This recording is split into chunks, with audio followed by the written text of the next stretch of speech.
longer, because this time is for our elder, Dr. Ben, to present to us this evening in one of his many various topics, and that is African origins of the world's major Western religions, Judaism, Christianity, and Islam. And I'd like Philadelphia to give him the spirited welcome that he's entitled to. And after the lecture, we will have questions. And after the questions, I would like people to hold up for a few minutes and let us get some announcements and some networking going on, if it's possible. So with no more further discussion, our historian and elder statesman, Dr. Yosef Ben Jochannan.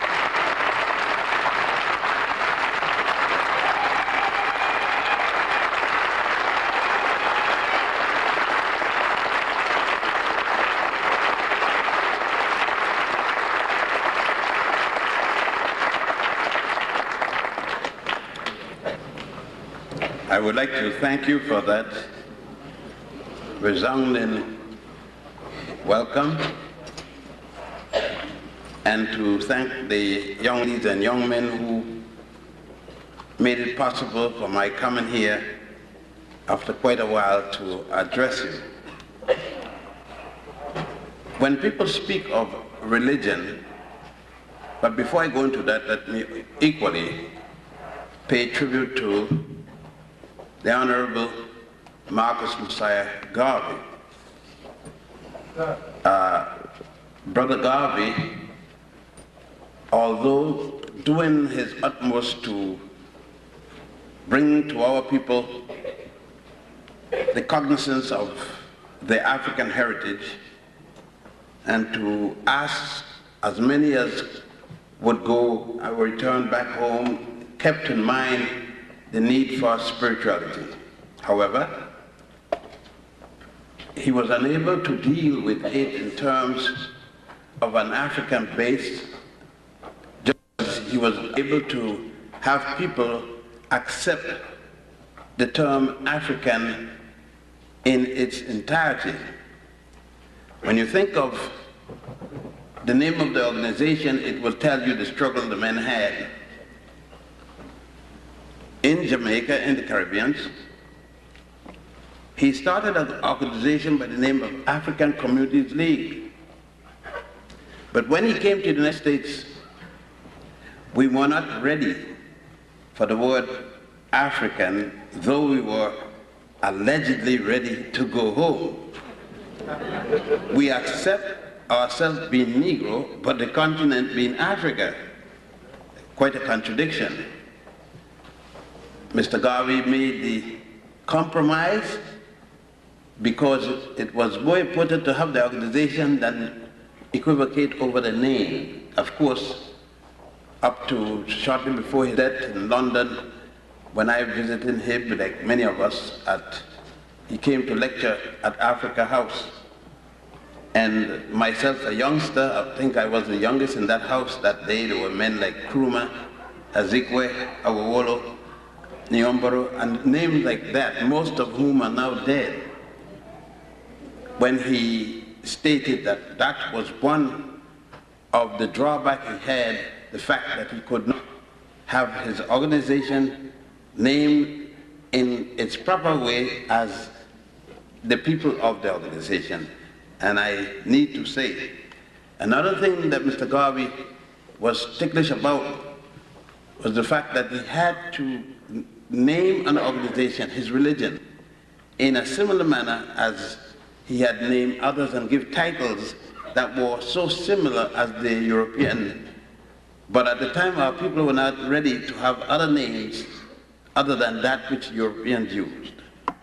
I don't think we've changed much since that time. I think in some contexts we've gotten worse. So I'm going to speak this evening in terms of these three different religious groups. One of the problems is that we have gone from the religious basis of religion not even the theosophical basis of religion we maintain. Most of us treat religion as if it's a definite thing. When we say Adam and Eve, we think that there was a fellow named Adam and there was a woman named Eve. Literally.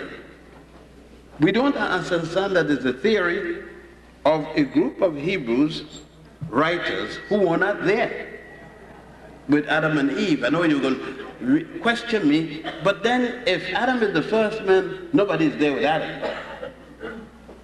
If Eve is the first woman and the second person, it's only two of them. There's no recorder.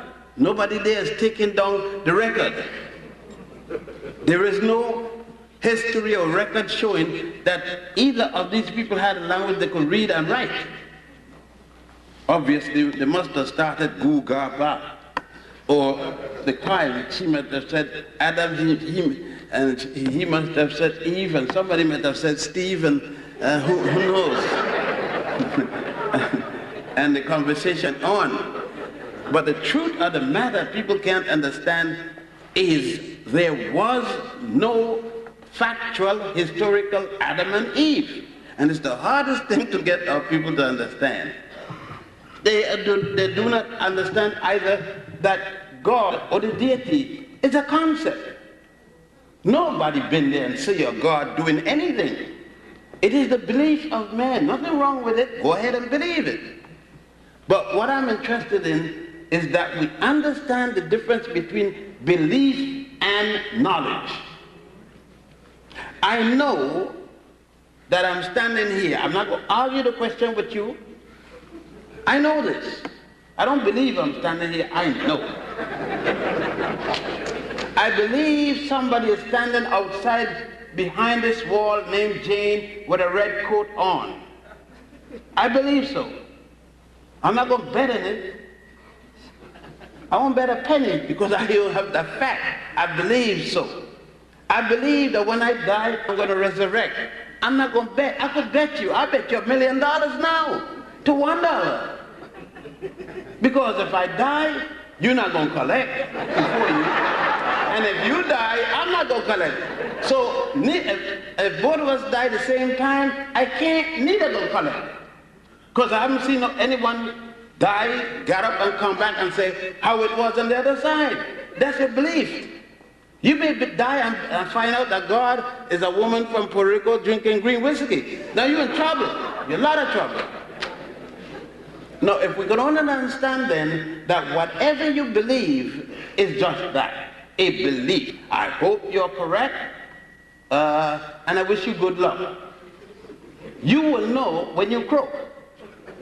That will not be a belief after then.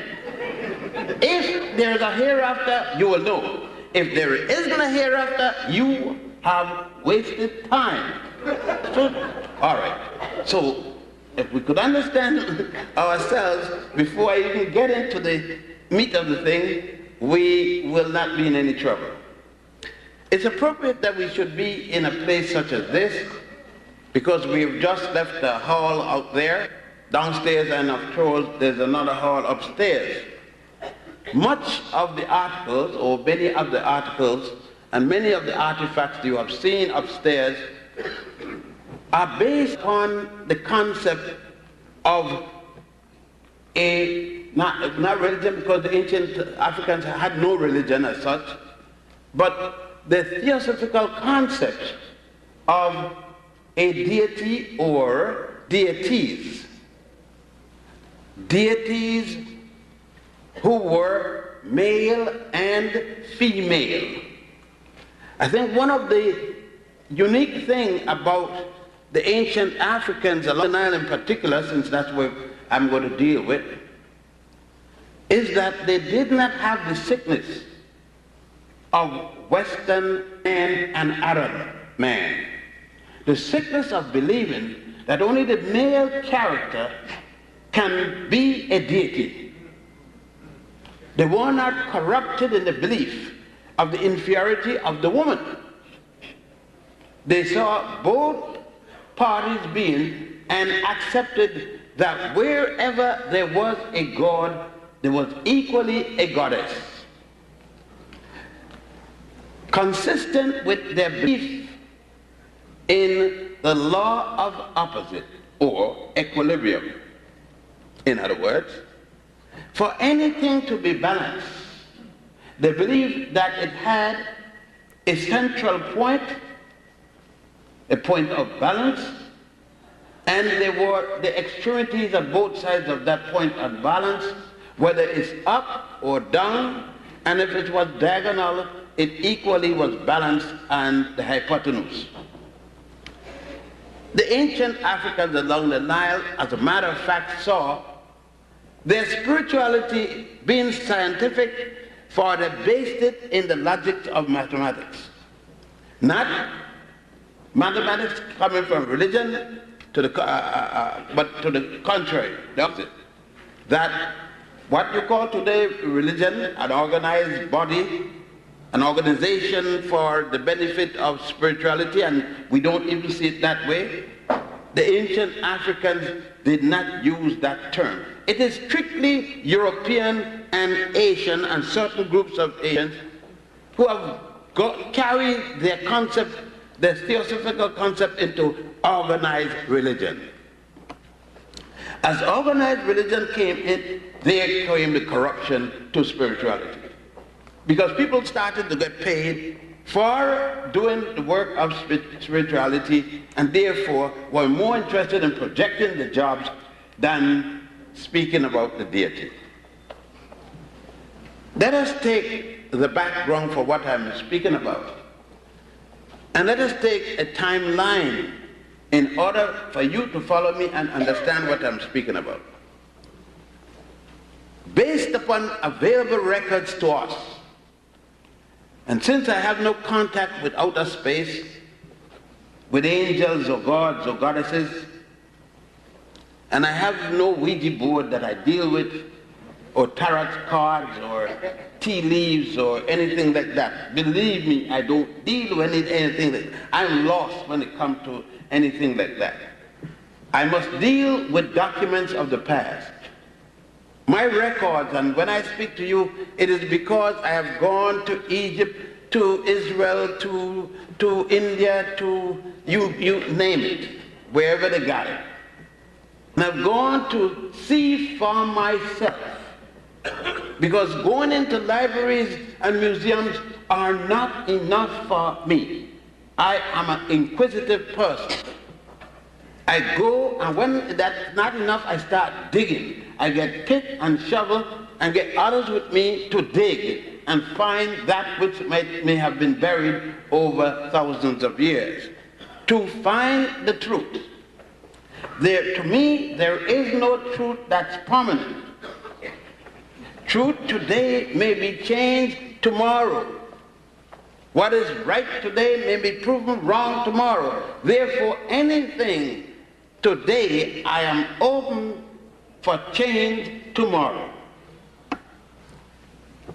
In such, then, let us take the oldest to the youngest in terms of documentation of what I've been speaking about. Basically, I will be speaking about the religiosity or the form of religiosity that came down the Nile, not gone up the Nile. When I speak of the Nile, I'm speaking from Uganda in terms of the White Nile, Egypt in terms of the Blue Nile. The spirituality that I'm going to speak about comes from the people from what would be today northeast Zaire, ancient Manicongo. I am dealing with the smallest people on record, the Twa and the Hutu, which Europeans call Pygmy. Along with those people, those who migrated from the area, Grimaldi, that went to the most southern tip today, which was called at one time Monomotapa, and that's the name I still call it, in spite of who want to call it other names today. Because if it was good enough for the ancient Africans in terms of this, the name of their country, Monomotapa, I still call it Monomotapa in spite of the fact that the Portuguese said that the Monomotape was a bad man, therefore some Africans feel that they must change the name to suit and to satisfy the modern ones. I still call it Monomotape. I will deal with the Grimaldi as well as the people called Khoi Khoi and Kalahari. I reject the name Bushman and Hottentot. Coming from the center of Africa again, down north, down the Nile, the same set of people I will call as they have called themselves Sebenetos when they are in Egypt. Those are the people that give us the oldest documentation of theosophy anywhere in the entire world. You can bring from me anything you want theory, and Babylonia, Sumner, and any one of them. I am from Missouri when it comes to this. Show me some evidence. Show me any artifacts from Babylonia or Sumner that is more ancient than these people, and I will change my talk and apologize to everyone from now on that I was in error. Until such time, all the universities of the world, black, white, pink, green, technicolor, rainbow, could go to hell in terms of documentation.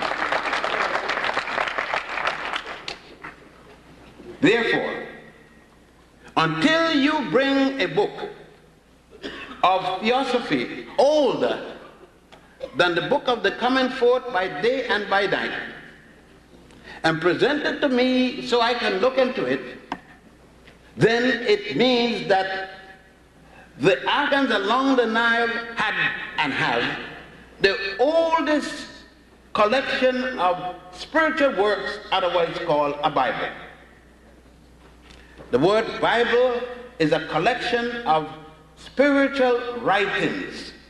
And that's all it means. It don't say a collection of facts, a collection of truth, nothing. It says a collection of spiritual writings. It could be lies, it could be the fact, it could be anything. A collection of spiritual writings. That's all it means. Thus it means that if you went to the bathroom and you needed a piece of paper, you didn't have any other paper, use the Bible. That's all it is, a collection of writings. Buy another one. Now that's all. You people scared to touch it. You people scared for it to fall down on the ground.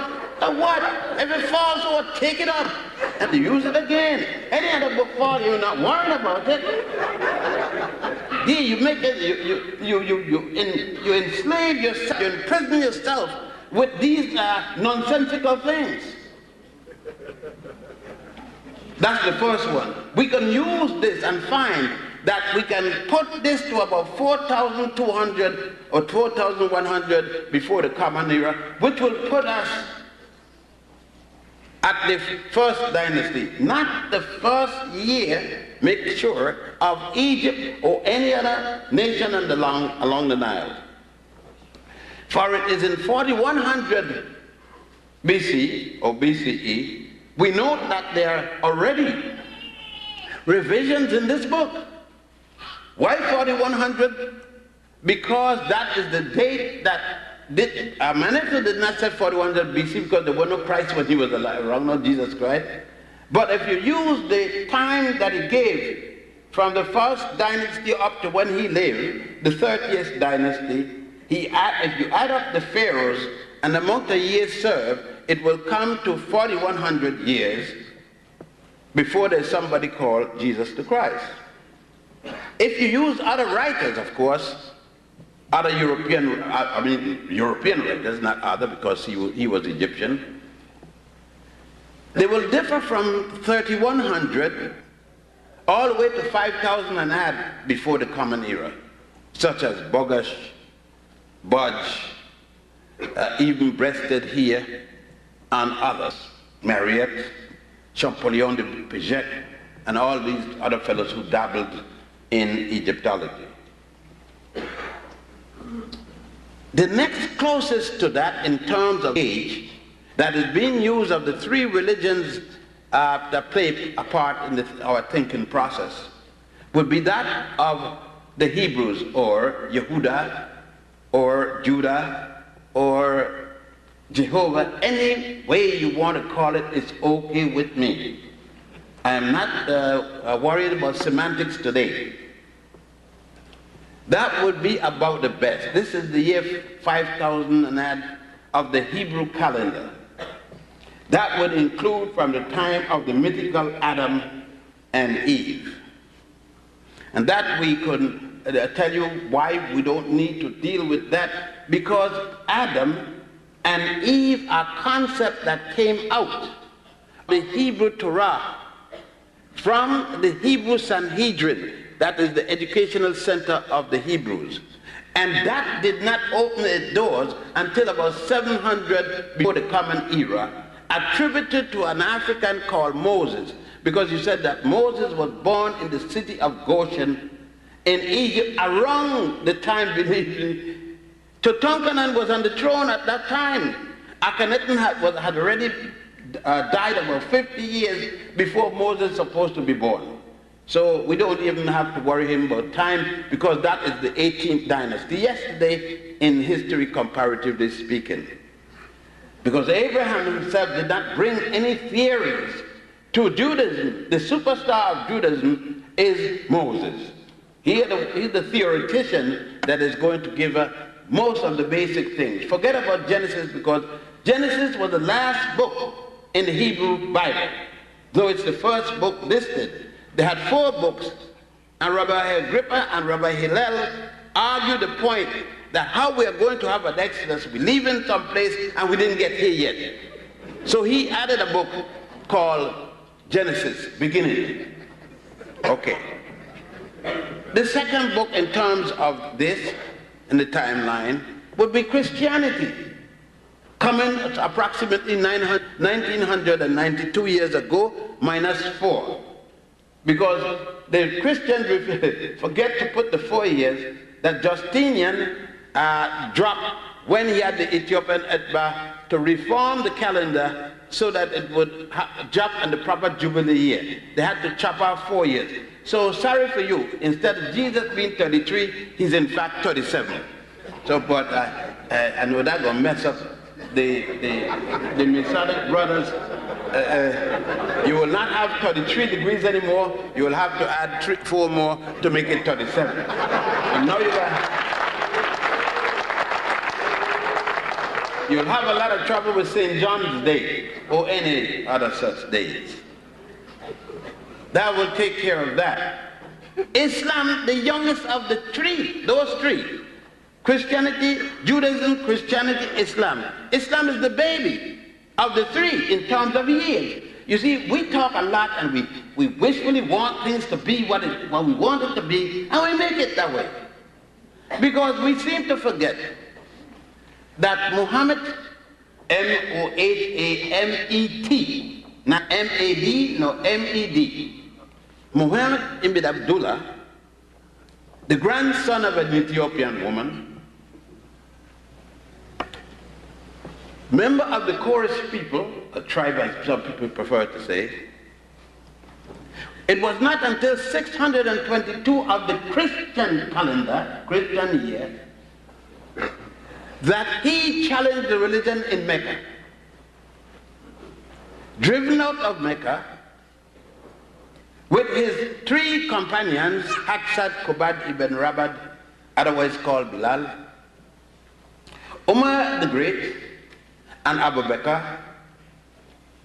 They fled to the outside of the city of Medina, northwest of Mecca, where there at the oasis of Yatrib established the religion they call Islam. But that is the chronological order in which these religions or theosophical concept or way of life, you call it anything you want in semantics, it doesn't matter to me, as long as it means what we mean. Let us then look at the fundamental principle that started all of them. First of all, you must have people. The concept of people before you have religion. Religion, people are more important than God. Without people, you don't have God. Nobody to tell you there's a God. It's people that told everybody there's a God. You haven't met a God that told you there are people. All our concepts dealing with the deity come from a man or a woman. There was one time that women wrote. In Egypt, women also wrote. In Judaism and Christianity and Islam, women aren't in that position to be writing nothing. Sometime up to now, in Islam, women can't preach. In most of Christianity, women can't preach. And definitely, in most of Judaism, women can't preach. We didn't have that problem along the Nile. There was the priest and the priestess. The Africans always know where he came from. He realized that he didn't come out of a man's rib cage, that he came out of a vagina, came down through the vagina, all the way back up in from a womb down to a vagina. And of course, the placenta played a major role of his heaven. He didn't look up in the air for heaven. He knew where heaven was. He came out and he went back. Now, these are the realities. The reality I'm speaking about is the reality in which the Africans said God Kunum made man on his potter's wheel out of clay. As a matter of fact, when you go to Egypt, you go to the temple of Kunum at a place called Esna in southern Egypt. It is in bad repair now, but since you're not going to see the Kunum drawing, you're going to see just 4 empty walls. I don't waste time to go there anymore. But I go to a place called Agilica Island. They now call it Philae Island. And there you will see the temple of Aset, or Isis. And at the Mamisi, the birth house, on the wall you will see God Kunum making man and woman on his potter's wheel out of clay, which was copied later by the Jews, except the potter's wheel. Jehovah is going to steal the whole thing and left out the potter's wheel. Not even a good thief. He forgot the wheel and kept only the clay and something. That's why his people are messing up all the time, because they missed the way they should have been made with the potter's wheel. Of course, God, Ptah, is the God in charge of making gods.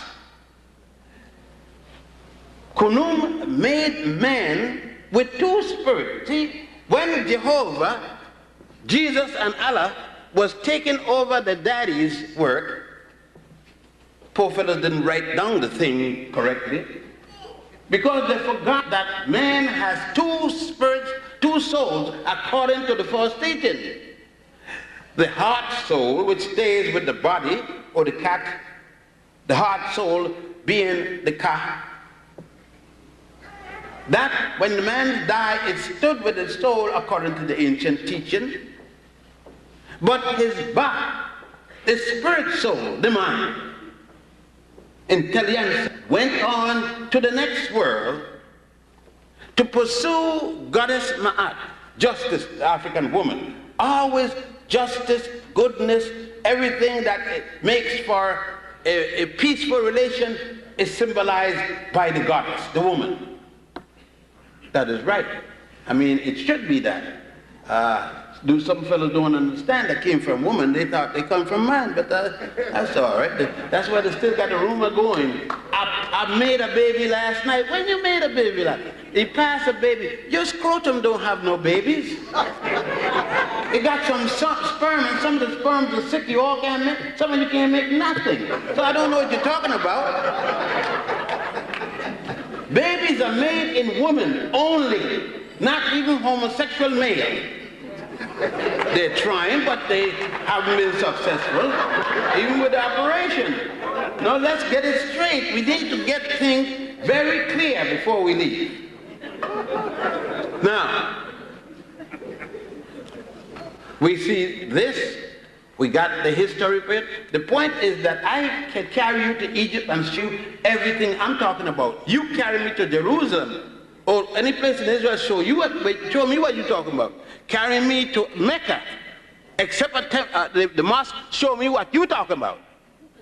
So I'm going to stick with what I got because I got the proof. You got the belief, I got the proof. Now,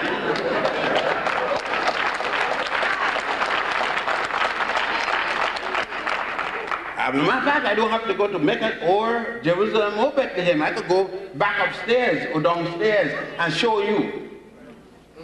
Now, in this thing, we got to stop right here. When we stop at Abydos, a place called Abydos, again, there is a big temple. And there are a number of people right here. I carried you and show you what I've been telling you. Here is goddess Isis becoming pregnant by an immaculate conception. And you see the holy sperm being ejaculated into her by God Asaru, which you call Osiris. On the other wall, the opposite wall, you see her on the birth chair with the elongated, impregnated breast, giving birth to God, her virgin-born child, which is to be copied 4,000 years later by Mary, Joseph, Jehovah, and anybody else for Jesus. I mean, you went and see it. You saw it. You not only read about it, but you saw it in the stone wall. Dug up. Not only did you see that, you saw where the early Christians and the early Muslims tried to dig out the evidence but couldn't. You saw that in a number of temples. Besides the one at Abydos, you equally saw it at the temple of Hathor at Dendera, where they didn't take the chisel and try to destroy it. Here they took the soot because they couldn't reach it. And now the soot is falling off and the evidence is getting clearer and clearer every day. I don't know what people want. When we are taking our trips to Israel and Mecca, why don't we include the whole church, the whole synagogue, the whole mosque to Egypt, down the Nile, and to look at those places? When we are going to the Holy Land, why not go to the first Holy Land in history at Abydos?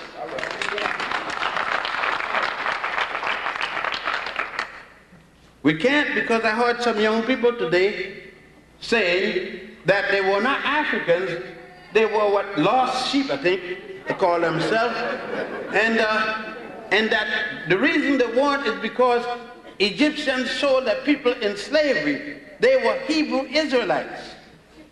Who sold their people in the first place? Had they known their history, they would have known that not a single Jew was under the rule of a single Egyptian in the first place. When the Hebrews came into Egypt, allegedly, according to the Torah, Egyptians were controlled, conquered by a group of people calling themselves Hyksos, or shepherd kings. It was the 13th dynasty when they showed up calling themselves Haripo or Haribu and other such names, the English version being Hebrew. Now you either know the historical data or you don't. I was not taught by my father, and I know from experience, if you don't know, shut up. And go and find out. Then come back and start talking about it. You can't tell him about you got faith, blind faith, and talk like a jackass. Blind faith doesn't give you no intelligence. Blind faith just means you're still stupid. Now let us go on. We have to deal with the fact that the concept that we are talking about today in the synagogue, that we will talk tomorrow in the church, that we talk Friday in the mosque, are nothing more than plagiarized, rehashed concepts. Let us see. You cannot, if you're Christian, you're a Jew, or you're Muslim, you cannot give me any moral dogma within your religious concept that goes back before Moses in terms of yours. Because you said that Moses gave to the world the concept of the 10 commandments. I don't have to bring in any evidence. I'm going to use Moses himself, as the proof to show that that can't be correct. Moses is charged with murder before he reaches Mount Sinai, where he's to receive the 10 commandments. The Pharaoh, whether it's Ramesses, most people say it's Ramesses, or whether it's Ramesses' father, Setai, or whether it's Ramesses' son, Merinptah. You see Merinptah in the picture there, beating his enemy, killing his enemies. Regardless of either, one, the Pharaoh challenges Moses and going to kill him based upon the Hebrew Torah. And the law he's using, Moses committed murder. He killed one of the Pharaoh's soldiers.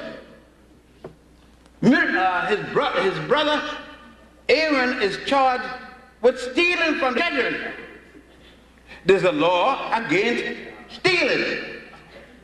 They're not going to reach Mount Sinai until 40 years later before they're going to get the law. A law against stealing, a law against murder, and 10 such laws, but they're going to leave out 32 more such laws used in Egypt.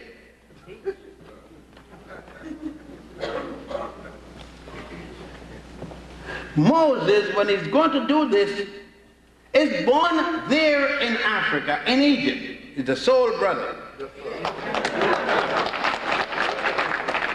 He goes to school in Egypt from age 7 when he gets his circumcision as he enters the ground. And that is based upon the Jewish teaching itself, not mine. Jewish writers wrote this down. And at age 7, since then, all the boys who went to the school had to enter at age 7. He studied there for 40 years without going home.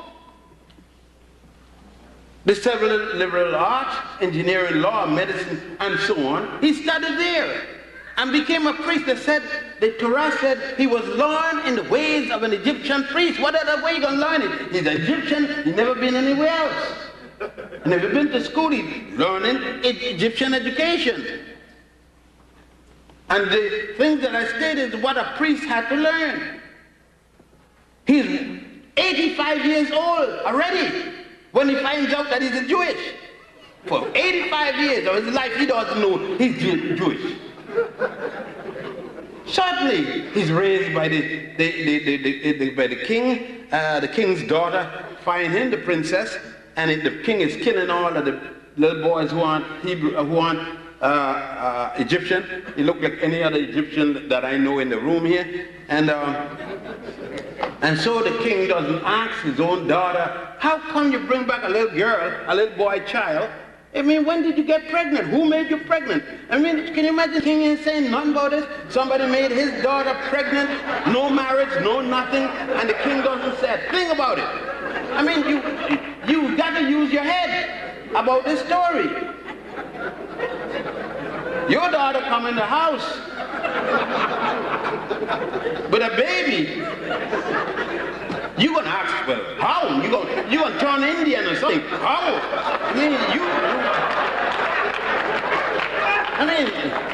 Let's be rational about this now. Well, all this, we got a set of laws. Not only this, we got another set of laws. We got a set of laws that when a person dies, they must go to another woman, a woman with a goddess with a feather always in the center of her head, symbolically, Ethiopian feather, ostrich feather, called Ma'at, where people have to go and give the admonition that they have lived according to these 42 laws.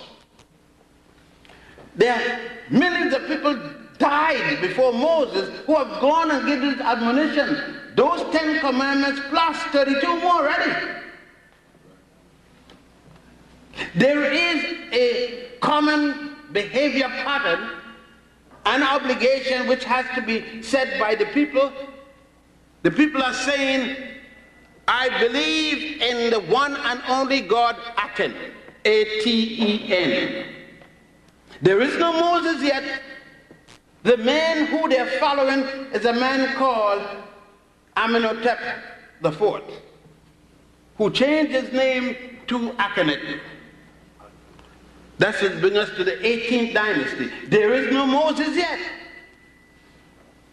You could find this in the rare section of the Book of Coming Forth by Day by Night, otherwise called the Book of the Dead by Birch. And there in the Osirian drama, you will see all of the 42 laws.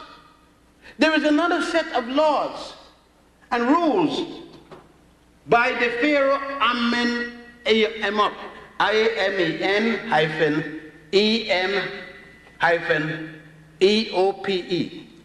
the third, which Solomon is going to come later and plagiarize, steal and plagiarize, almost word for word. You could read the Songs of Solomon, compare them to the teachers of Amenhotep, and you see what that fellow stole man's word. 1,000 years before Solomon, this man is to write these things. Now, what else? You can't talk about resurrection. Judaism, Christianity, and Islam speaks of resurrection. But let us go back to the temple of Sekhawat at Abydos, or the temple of Goddess Hathor at Dendera, to look at the resurrection and the opposite form of Isis receiving the Immaculate Conception. Look at the opposite side, and you see Osiris in the resurrection, the state of the original resurrection, talking about the penis from a dead level to a perpendicular. The penis, when it was cut off by one of the 14 pieces, cut up by his brother Typhon, who had killed him the first time by hanging him, the second time by cutting up into 14 pieces, the one piece being lost because it had been eaten by the night of catfish. His wife, the faithful wife, Isis, I'm using the Western term to make it easier for you, carrying the god of the dead to reconstruct it. That's Kepra. And reconstruct him, but had to resurrect the penis so it can impregnate Isis herself. And even resurrected. Not only that, the tomb of Osiris that said move an entire wall. When he was resurrected from his tomb, Jesus only moved a stone.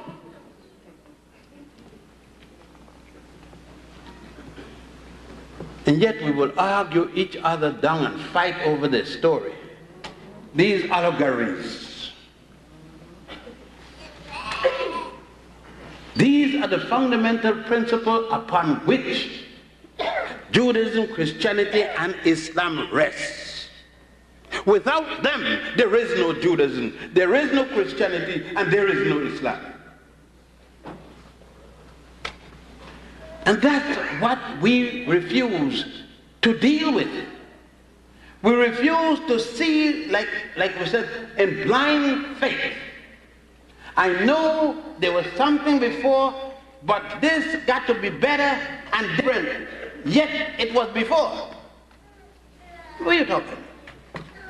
I know there's a hole there, but I'm going to play like it isn't there until I break my neck.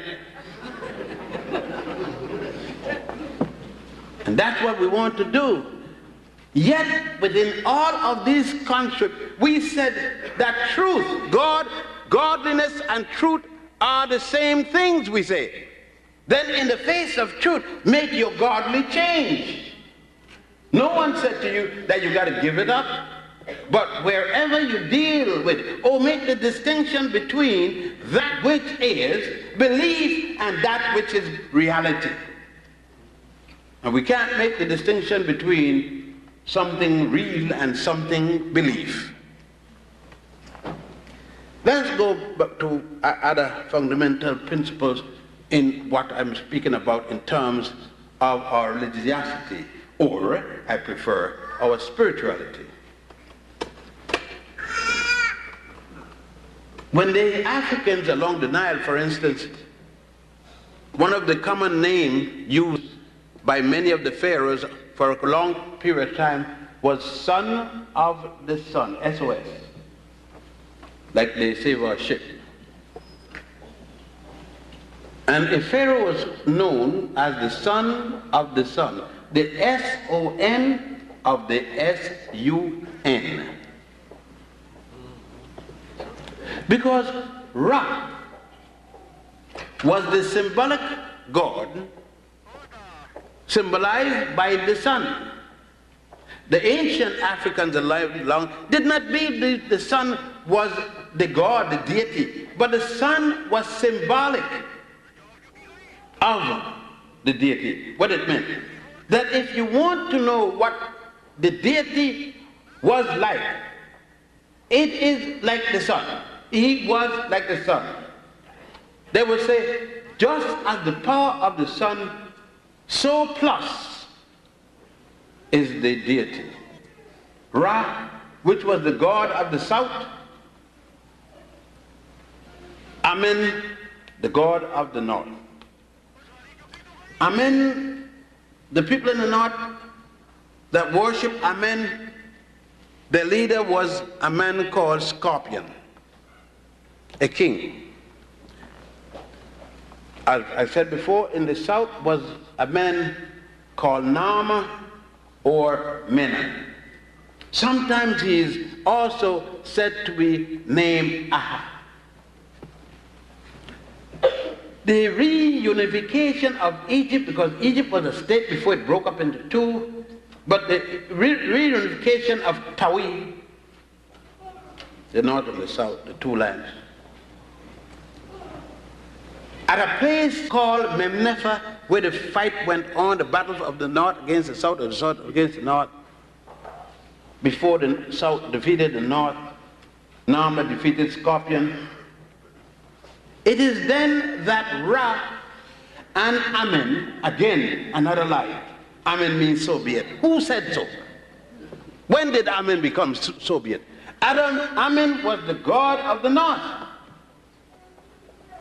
But when Nama defeated Scorpion, he took the two God concept, joined them in together, thus you had Amen-Ra, Amen-Ra, one.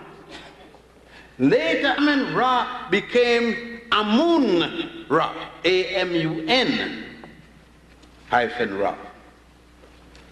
And then Amun-Ra was used as the principal god above all gods until the coming of Akhenaten in the 18th dynasty, who changed it to Aten. I must re-emphasize, there is no Allah and there is no Jesus yet used. Now all this is going on. Millions of people along the Nile and other parts of the world are worshiping this. After this, another aspect of Africanicity came about.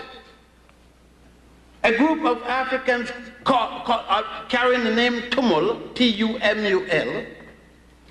You know them as Dravidians. During the time of Thutmose III and before then,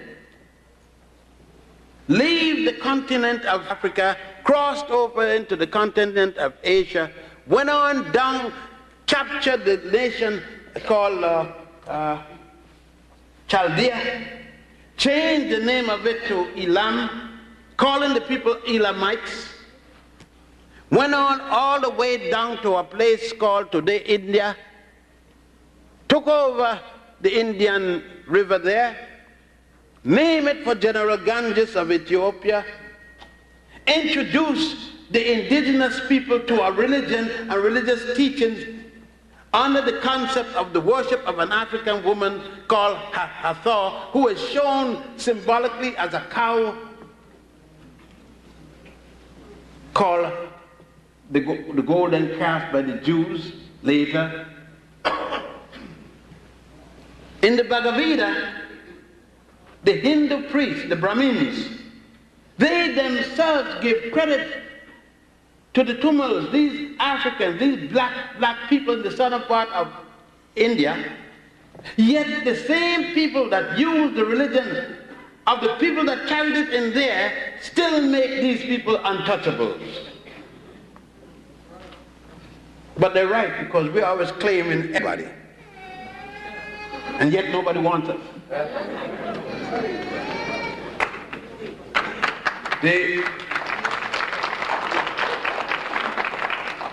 It is important that we know, when we are going to say which one is right, wrong, or indifferent, we must know all of these facts.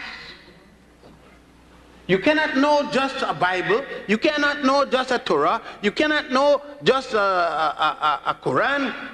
You must know all the other works that went on to make those things plus others. When you are going to make a decision with a fight between husband and wife and the children, you have to hear the husband, the wife, and the children. You can't hear either one and then make your decision. You can't read just the Quran and tell me it is the best. Just the Bible, tell me that is the best. Just the Torah, tell me that. Or even just the Book of the Dead. You must have read all of them. And sources that bring them about to make a proper analysis to reach to a proper conclusion. I don't care what the conclusion is, but I want that you have read all the facts available on all sides of the story in order to come to a conclusion.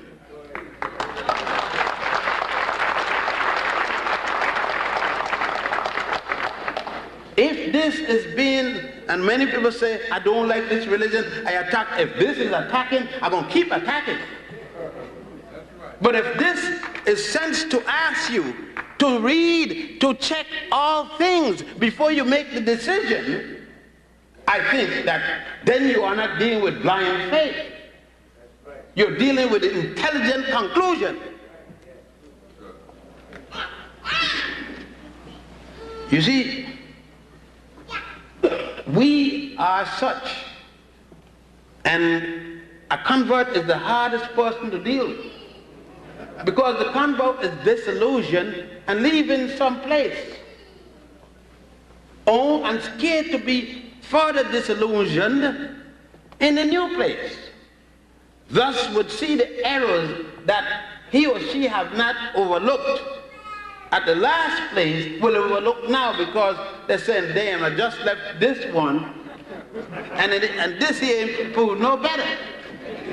I am sure that when you leave one religion to the next, you don't get anything. You don't get anything new. You're still in the same belief. See, if you go from Judaism to Christianity to Islam, God still ain't give you a woman. God or goddess still ain't gonna do nothing for you, not give you a job. I sometimes I listen and somebody say, look, I went to the Lord last night and he gave me $5. I woke up and there were $5 on my living room. You leave the damn $5 in the living room and you put something on it one day and something move it off and there was the damn $5.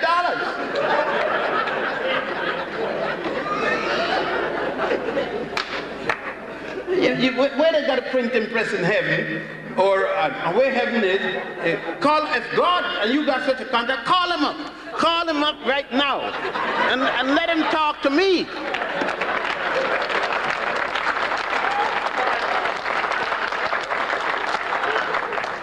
Let's stop driving with each other. We have to deal with the reality of life. Now, if in the concept of the deity, and we are talking about the faith, I have no problem with a person relying on certain faith, because I myself have faith. If you got a woman and you got to go 1,000 miles from her, you have to have faith. Otherwise, your mind is in a lot of trouble. And that goes vice versa, of course. That's faith. If I cross the street from this side of the street to the next, based upon how you fellows are driving, you got to have faith. That is that I believe that nothing is going to happen to me given a certain condition with a certain sense of rationality. The rest got to be faith. Because if I'm dependent, when they come with me in an automobile and I'm flying all over the place, you know, I got faith when I jump in the airplane, I strap myself in the electric chair. That's faith. I got faith that that cracker will fly that plane direct, that the captain and the co-captain, the pilot aren't going to argue about who's going to France and who's going to Germany at the same time. They got to agree that they're going to the same place. Now that's faith, because I ain't got no control over it. That's faith, blind faith. I got no choice. But I got a choice, and I got a 38 and say, you're going to Cairo, both of you. That ain't no more faith. That's a gun. He going to Cairo. That, you see what I'm dealing with? One has to deal with the reality. So, although we deal with the input of what goes into the thing, we also deal with the rationality we're talking about. The details as to whether one eat or drink or don't eat pork or this, that's another thing that does get clear. The ancient Egyptian not only ate pork, particularly on December 25th, but they used medicine made of pork, fat. I suggest that you take up a copy of the Ebers Papyrus and a number of other papyri and saw where the ancient Egyptians used fat, that melted fat, especially to make the capsules and to use for health measure,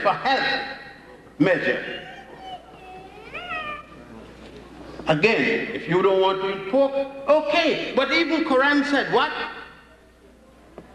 Quran said, if you were hungry, couldn't get anything to eat, and it was going to threaten your life, and the only thing was there was piggy wiggy, put him down your stomach if it's even raw, and save your life. That's Quran. Not eating pork has nothing to do with God. It's a disciplinary thing. It's a disciplinary thing. Because Quran said your life is most important. But some of us, we go overboard with anything. A man come and see me now. I never ate chops and things like that till I became a big man, because I'm born in a Hebrew family. But people see me eating, and I got a nice chop on the table. They're going to tell me, what you eating? They ain't blind, I eating pork. And I paid for it. If you don't want me to eat pork, I wouldn't eat filet mignon. You pay for it, I eat it. So any day you don't want me to eat pork, come with me, buy my food. You don't want me to eat meat, come with me, buy my food. Then I eat it when you're not there. To talk about these extraneous things, which mean not what is the basic fundamental principle of Judaism, Christianity, Islam, and what the Africans taught about. What the Africans taught about in the religiosity, and they make science a part of the religiosity, law, engineering. All of this were part of the teaching of the priests. It's the priests who ran the society, being taught in every element of man's society. The priest was the doctor, the lawyer, the engineer, the butcher, whatever it was. It is the priest that conducted that training. That's why it took 40 years to train a priest.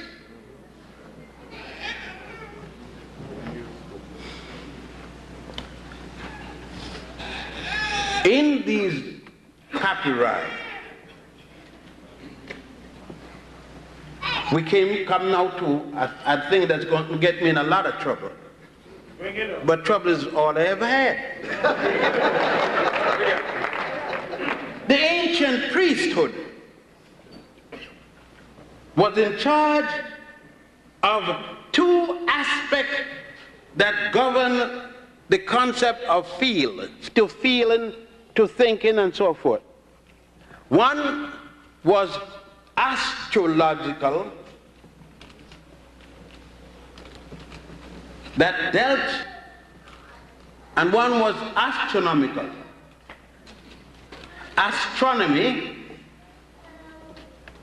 dealt with the complex measure of distances, one body to the next, in terms of, aspherical dimension, the stars, the moon, the sun, and so forth. Astrology, dealt with the physical aspect of the movement of these heavenly bodies. Let me be more specific. Astronomically, the moon and the sun, for example, are in different locations at different time of the month and different time of the year. The measurements and placing of these bodies, stars, etc., is our astronomical calculation, therefore astronomy. On the other hand, for example, when the moon is farthest away from the sun, like now, the temperature, because the sun does not have the heat, the moon does not get the heat, and the earth, for example, does not get the heat because it's farther away, therefore it gets cooler until it gets colder and cold. That's the astrological effect. Thus we have astrology. It has nothing at all to do with whether Charles was born in January and was making love to Mary in June. Got nothing at all to do. That is Greek mental illness. The Greeks are the one that introduced that. Not one single Egyptian or Nile Valley African had anything at all to do with that madness. I know, I told you I'm going to make a lot of enemies. Because a lot of you ain't going out at your house tomorrow unless you consult Mary Jane and her sloppy chart. You're not going to marry nobody unless you're not even going to bed with anybody without consulting the chart. I saw a sister the other day who was with a man and they had the proper chart. It was perfect. I saw then and she had 2 pounds of steak in her eye. And I said, what happened? That son of a bitch hit me in my eye.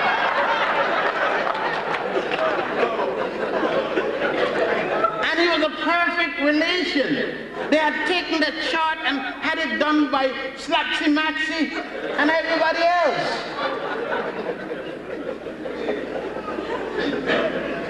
Now, she couldn't go with me because we were born in the wrong signs. You see what I mean? But I've never hit a woman yet. I hit my little daughter when they were small and so up to a certain age. I whacked them with a little fanny and so forth, and I'd give them a little whack, but I ain't hit my mama. You know what I mean? I don't deal with that. So she was better off with me, even though I was the wrong sign.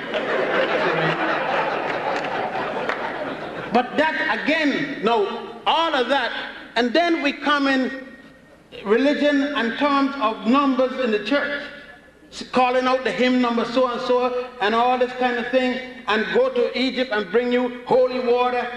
What are you talking about, holy water? The man takes some palm, burn the palm, make ashes, throw it in the water, strain the water out, sell you the damn water, and ashes. I could do some good in the water and sell you, and for cheaper than that. And it has the same effect. As a matter of fact, it smells sweeter. But no, you're mad with me because it got you to believe, to keep you enslaved. You talk about being enslaved. This is to enslave you because you believe that this water, which you catch in the cup, more than the water in your tap, is going to do some magical things for you. It hasn't done for him. If it did, he wasn't going to sell you any of it. He was keeping all the time.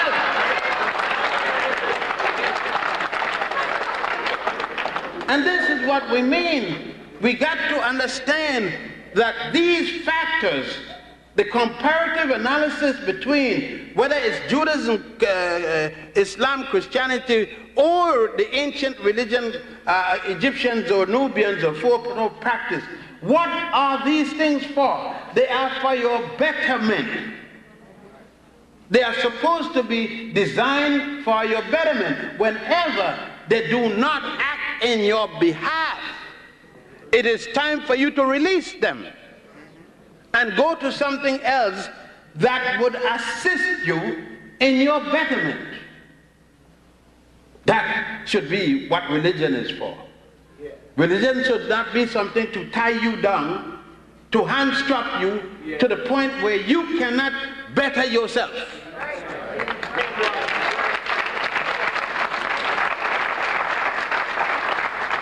There is another major factor. Whenever the religion is going to make you and you and you and you and you and me fight each other,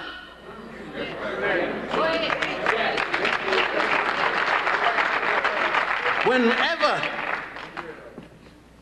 religion, I got a daughter, is a Jehovah's Witness, I go to anything she gave, including visit Jehovah's Witness many a time. My son-in-law the other day was going to be a lecturer or whatever they call him. He's going to preach. He'll be now a preaching man. And he was going to move up there. My daughter invited me. I went. I congratulate him and wish him well. Yet they have never come to any lecture I gave. They cannot come. They're not permitted to come to a lecture I gave. It's worse than that. They don't recognize any of my relationship. It is not good because it wasn't sanctioned by some guy in Brooklyn.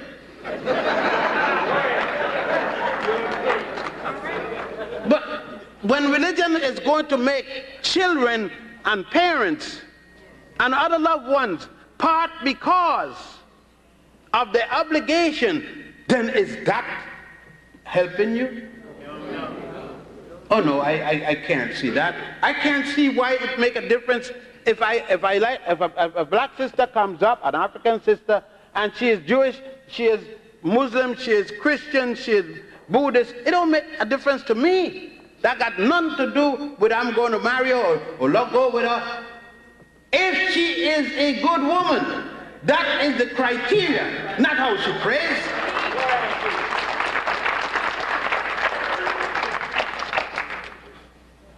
And then does it make a difference if I got a Magen David or I got a crescent or I got a cross, but I didn't support my child?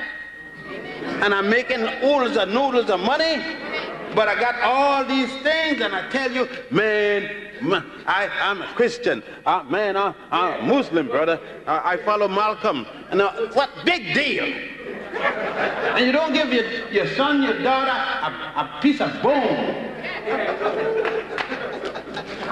No, it is about time that we understand that most of us are Christians because the slave master was a Christian. Most of us are Muslim because the Arab slave master was a Muslim. Most of us are members of the Church of England because we're from the Caribbean under the British colony. Or we are French because we were born in New Orleans or other parts of Louisiana or Guadeloupe or so forth. We had nothing to do with being rational about it. Have nothing to do with our interests.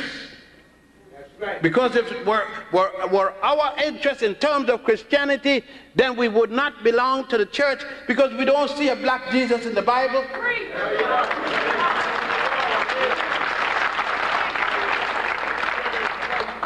There's so many things in which we have to look in all of them. There are the differences. We can see them. There is no doubt where religion started. It didn't start. We go back in Islam. Islam doesn't have an existence, Arab doesn't have an existence without an African woman. It is out of an African woman that Ishmael came. Ishmael came out of Hagar's womb in Egypt. And Egypt is in northeast Africa.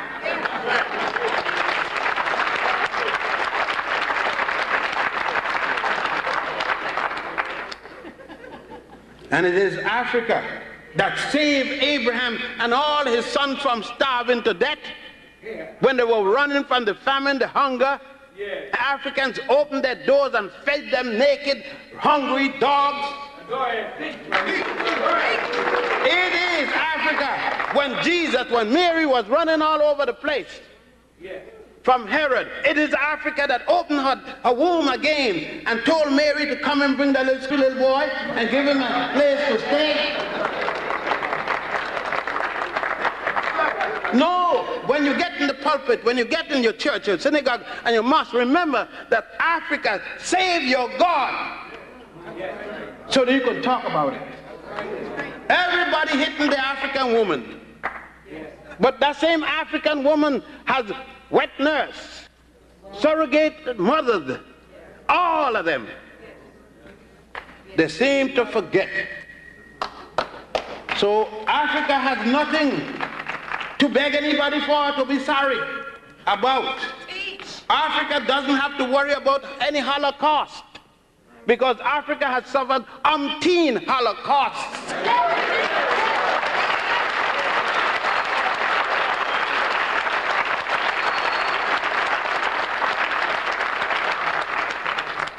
Africa, when she set her moral values to give it to the United States of America so that they could make a lopsided scale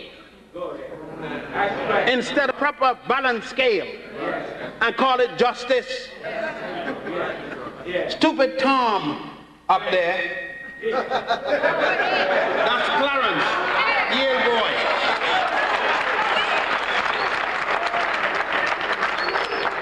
Believing that he had something special, only realizing he was black when them cracker senators come down on him.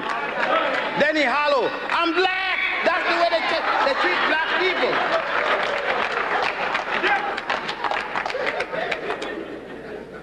And Anita, no value. 5 years, 10 years after the man touched you behind, if he did, you're going to remember it's then he touched it? Because now he's going for a job, and the job you got, he gave it to you, all the job, and you're going to cut each other's throat because you went to Yale and became de-Africanized.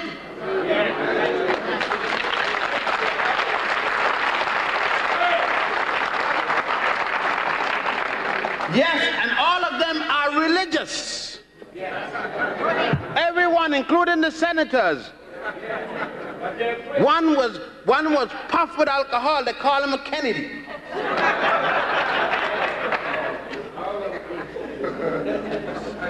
And he's sitting in judgment. You see what I mean? And the lawyers were religious. The whole bunch of these people, most of them were lawyers. They had studied jurisprudence. All the philosophical concept that goes with the legislative branch of the legal arm of the government and the justice system. But they had not looked at the symbols of justice. They had not examined the 42 admonitions to Goddess Ma'at, who had no concept of what they were. It was understandable. If you got 42 laws and you were only using 10, you got to be making some heavily mistake. If you got a Bible and 18 books are missing from it, how can you expect God to hear you and you're not using 18 of the books that you need to reach God with? I think that you Protestants better go back and check your Bible. And if God gave you a Bible, it is the words of God passed down to God's secret service to you.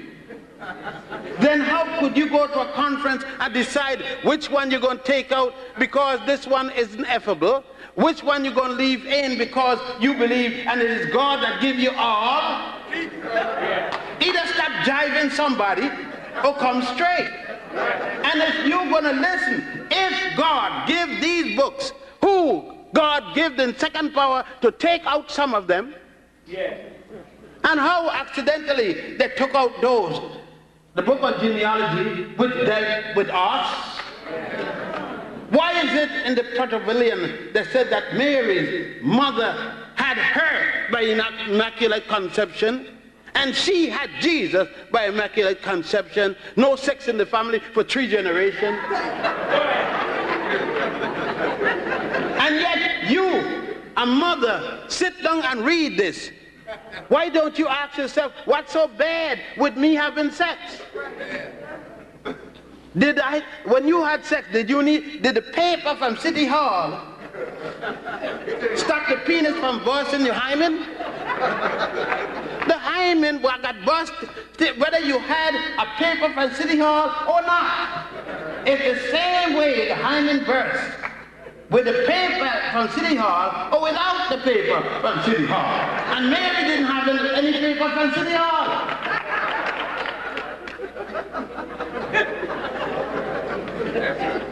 Let us stop and not only argue about the differences. We know the differences. We know the chronology. That's not the point. The point is, how can we use Judaism, Christianity, Islam, the Nile Valley, religiosity to benefit ourselves as a common people?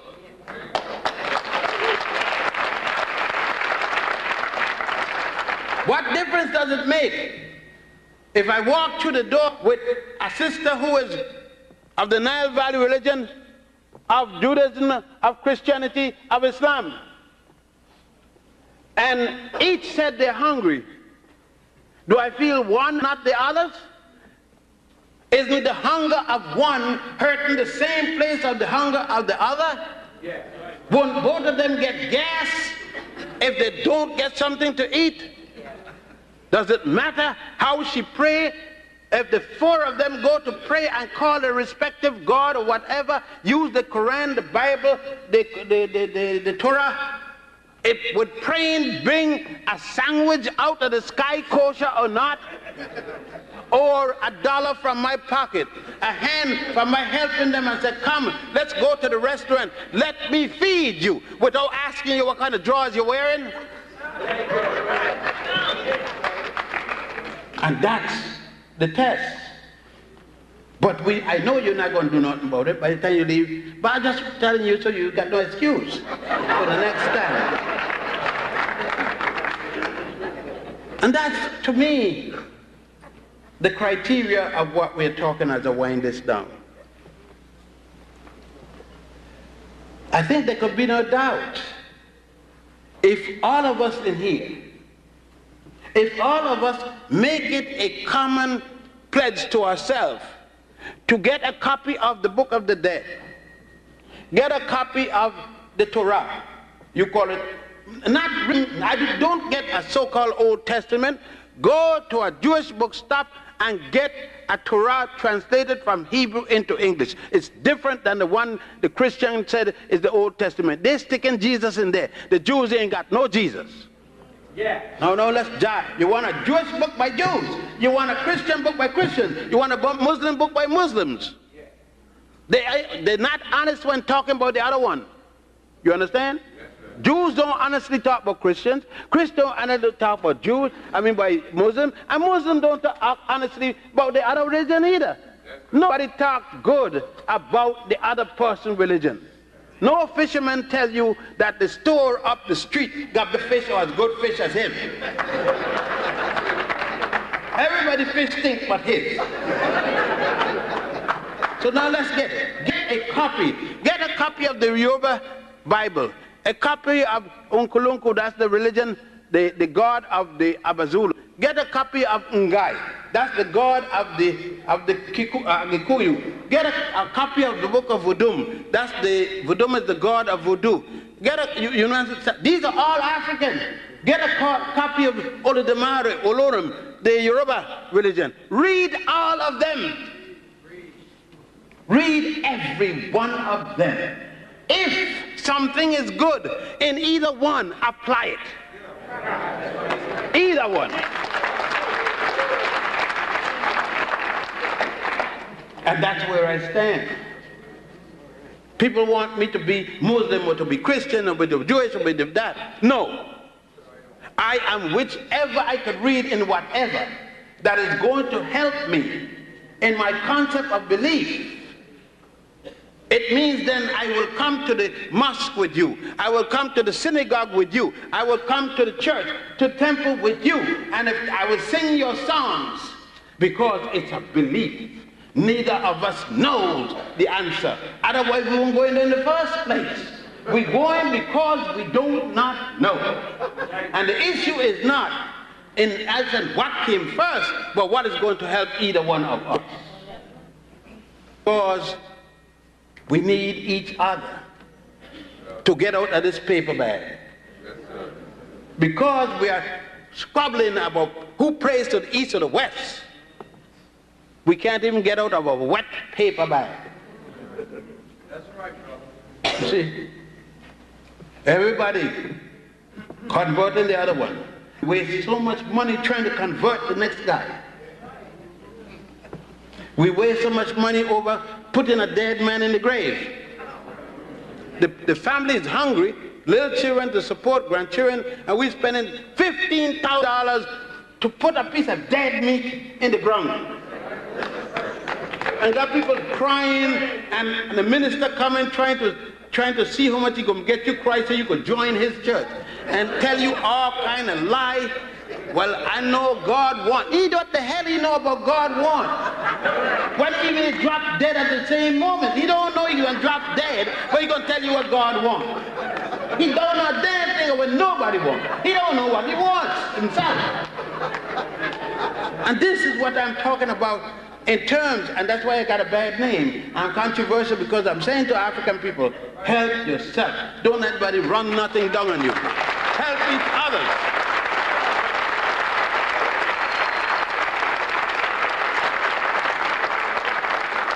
And this is lastly before the question and answer period. I was asked, what do I worship? Yes, I worship the black woman, the African woman.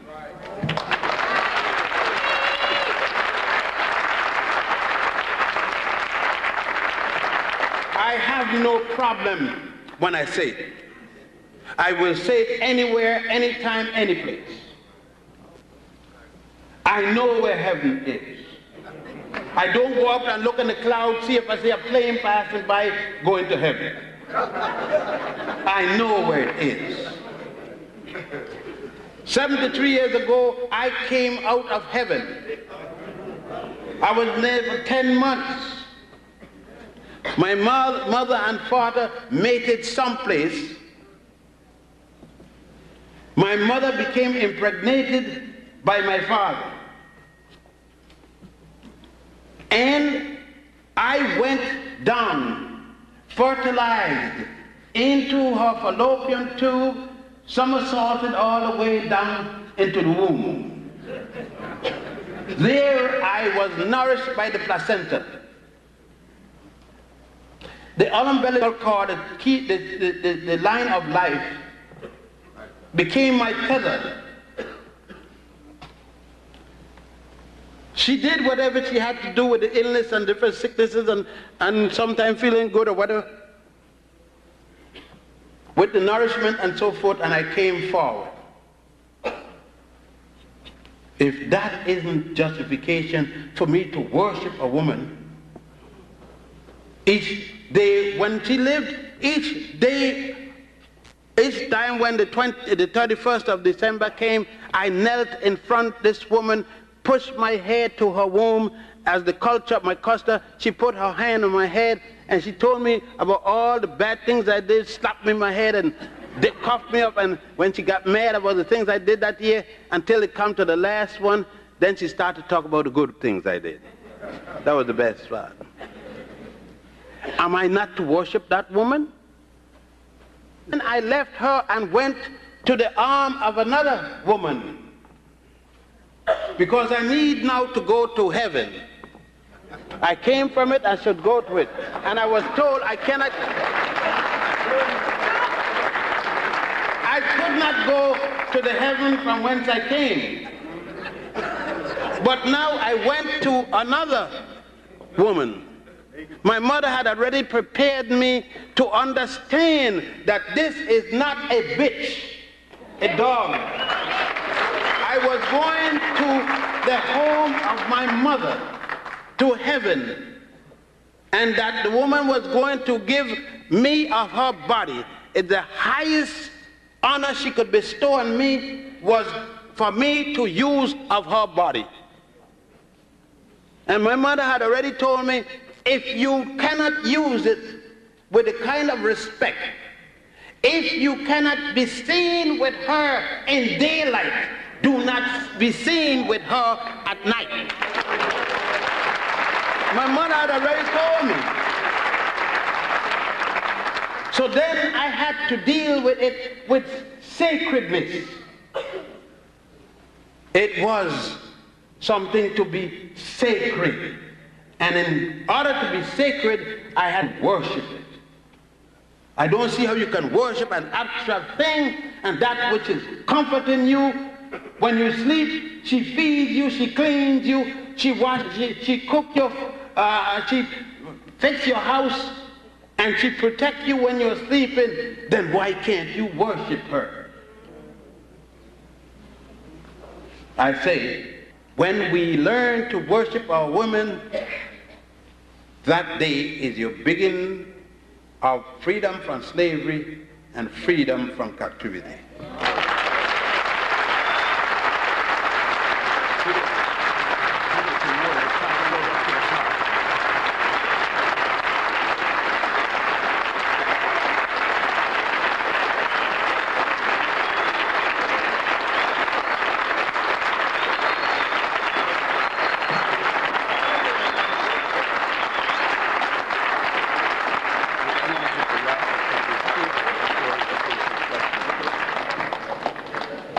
Before Dr. Ben take any questions, when you came in, there were some raffle tickets that were raffling off for $1. Dr. Ben's African Origin of Major Western Religions, African Mother of Western Civilization, and Black Men of the Nile.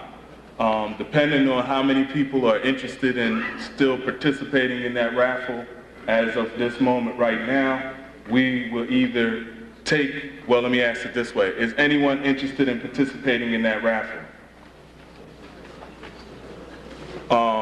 There's people who have the raffle tickets with them now. They can pass it to them. Keep your hand up. So what we'll do is make sure you get the ticket. Anyone has a question? Yeah. Gentleman here? Yes. Are you familiar with the work of Zechariah Sitchin? Zechariah who? Zechariah Sitchin? No, I do not. Next, stand up, please. Yes. Speech some years ago, I heard a tape back then. You mentioned that Yahshua Christos was born in the cave in Ethiopia, and that the Council of Nicaea, the visitors changed the story around and placed it in Bethlehem. Can you tell me a source of your information? You could get the proceedings of the Conference of Nicaea. The Conference of Nicaea is in 14 volumes, both in Latin and in English. And the arguments between the 219 bishops are placed there. that's the best source because it's the proceedings at the Conference of Nicaea. And as I said, it's in 14 volumes. Thank you. Anybody else? Sister here, and then your sister here. Yeah. And that gentleman there. Yes, Dr. Ben Jochannan. I took a college class in Bible studies, and the scholars of biblical books say that they have no record, there's no archaeological findings of a man named Moses having ever lived. That is true. There is no record in any place in Egypt of a Moses, no record of a Daniel, no record of a prime minister of Egypt by the name of Potiphar.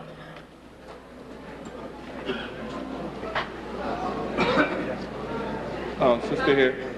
Dr. Ben, can you tell me if there's been any further studies on the genealogy of the pharaohs? I remember reading something about you stating that they were from Libya and from There were pharaohs of Egypt from many places, and then at a point there were pharaohs of Egypt from outside Egypt. For example, from the first dynasty, and that's what we call the king pharaoh. When Nama defeated King Nama defeated King Scorpion. From that time, the king of the United Land, United Egypt, was called Pharaoh. At certain time, they even call him king. Now, from that time to the last king of Egypt, which was not even a king, it was a queen. So from Nama until the last monarch, which was Cleopatra the seventh, the daughter of Ptolemy the 12th. You see what I did there at last? You can't just say Cleopatra. You got to say which one, because there were 7 Cleopatra and 15 Ptolemies. And the one that people most speak about is Cleopatra the 7th, the daughter of Ptolemy the 12th. Now, from the first dynasty to the end of the 12th dynasty, you have nothing but African pharaohs. Pharaohs who came from what was called then Waset. The Greeks had come and changed that to Thebes. Today the Arabs call it Luxor. Then you have from different parts along the Nile and even in Thanis and so forth. In the 12th, the destruction of the 13th dynasty was by a foreign people called the Hyksos. People coming from Asia around the tributary, a little rivulet that connected to the Tigris and Euphrates. They also called themselves shepherd kings. They came with a leader by the name of Salatis. They penetrated Egypt from the coast, the Great Sea, which was now called the Mediterranean, all the way before in the north to a place called Abis, where they established their capital. That's still in the delta. It is not even as far south as modern-day Cairo. They were repulsed in the 7th dynasty by a southern pharaoh by the name, a southern king by the name of Amus, A-H-M-U-S-C. Amus was killed during that battle and was succeeded by his son Thutmose first.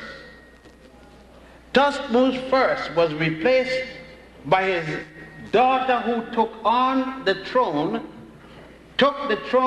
from her little brother, who was supposed to be legally it, but she was a woman where he was a boy.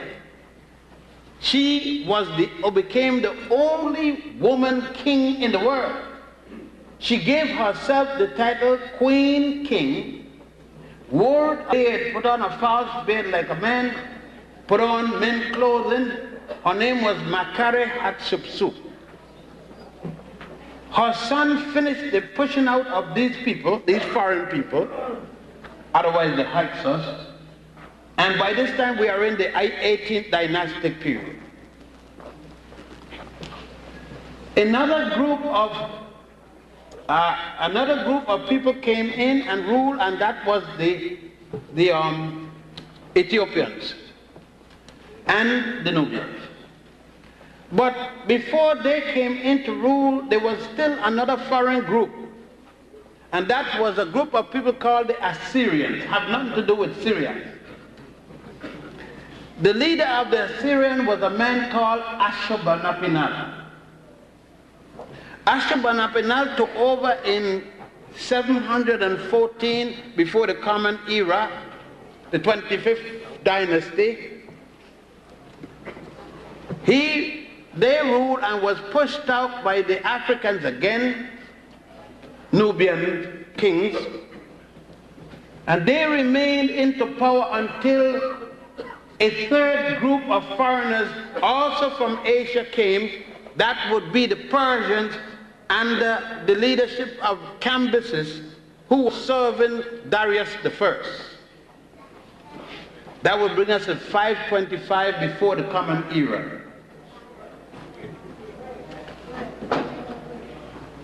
The first group of Europeans are to come as conquerors.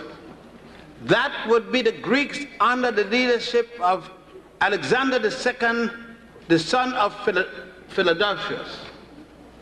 And that would be in 332. The Greeks, or Macedonian Greeks, ruled until the coming of Augustus the Caesar, and that would be 47, while on the throne was Cleopatra VII, the daughter of Ptolemy the 12th, who called himself the New Cyrus. And so ended pharaonic rule. So you had all kinds of people. By the way, the Jews who claimed that they were ruled by the Egyptians that mistreat them, that's a lie, because the time when they came in, the Hyksos was ruling. And when they're supposed to have left, the Hyksos had just lose the left. So that if they were there, they were collaborators anyhow. Yeah. And were kicked out at a particular time. But there's no mention of such in any Egyptian writing or any other writing of the nations around the area. This person here, gentleman here, yes. Yes, I read in the newspaper last week that I read the editor of the paper answered one of the persons who asked a question. The question was, were the Egyptians white? And this editor, of course, a white editor, said, yes, the Egyptians were never black, and they will never be classed as black. They are black. They are white. Would you please verify that? I think the Egyptians are black. Well, I just went down, and obviously the editor didn't know what I've just stated. They can't say nothing else without knowing the facts, because they have said so that long. You know, I was at the second floor of the museum in Cairo, standing up there, two statues of Tutankhamun facing each other. They face east and west. You enter the Tutankhamun exhibit through these two statues, life-size. They are jet black. They can't get blacker than that. But a guide was there, and they had a group of people from the religious belt, and they had all the little bags showing that they had just come from Israel. They came from the States. While the guide was speaking, one of the ladies said, "Look how black he was. Was he black?" And the guide said, "Yes, ma'am." She said, no, you must have misunderstood me. "Was he black?" And the guy said, "Yes, ma'am." She said, "I refuse to accept that." And the guy said, "Okay, go along with your ignorance." You know, I got a book I'm doing now. On the same second floor, there is a note by Gaston Maspero. And he was speaking about Mahepa. Mahepa is one of the jet black picture in the Book of the Dead, because in the Book of the Dead, the mummies are generally shown as white. If it is a god or the person is resurrected, it's shown as green, new life, and red. So Maspero could not deal with Mahepa being black. So he said, in dealing with it, the mummy which he saw obviously was about 20 years of age and a relative to Queen Thoya.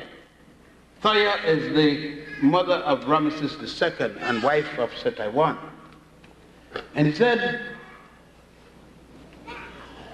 he was Negroid, not actually Negro. Now, you know, I guess they will say that, let's take, for instance, let's take an obvious thing. Queen Nefertari, not Nefertiti.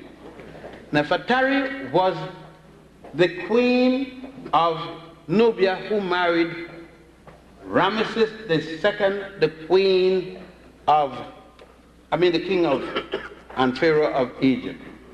I wonder what that editor will call their children.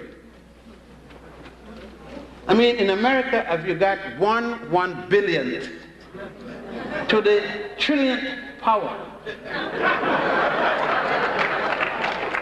to the X factor minus, and square the differential of that, you got black blood. Look, this system is so racist that you, right in here, you got Merentar Ramesses' son out there, killing his enemy, and you see the enemies in 4 different colors. The only color you don't see out there is black, white. Now, the European told us all kind of things. He tells us, number one, he tells us that white is not a color, then how the hell we see them? Anything he tells us, we're supposed to accept. When I was going to school, they tell me there were 5 continents. Australia was the biggest island. Now they got 7 continents, and Australia is one of them. They tell me the lion was the king of the jungle. I went to the jungle looking for a lion and couldn't find a single lion. And when I asked the people, how come I can't find a lion, they said, it don't live in the jungle, it live in the prairie. The lion is a prairie animal. His main food is the giraffe. The person, are you foolish? How could a giraffe run in a jungle? The next piece of food is, the next piece of food is the donkey in the pajama. They call him zebra. And zebra, everything the lion eats is on the prairie. It's a prairie animal. He will die 24 hours in the jungle, lion dead. And next thing, if he's the king in the jungle, you never seen a lion messing with a rhinoceros, and he's king. You never seen a lion messing with a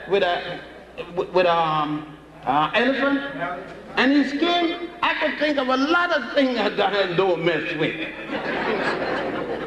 So there are a lot of things that they decide if it's right or wrong. The point is, I don't pay those jackasses. No. Do you think that I pay this museum? Here we are in a museum. Do you think I give much thought to what they say here?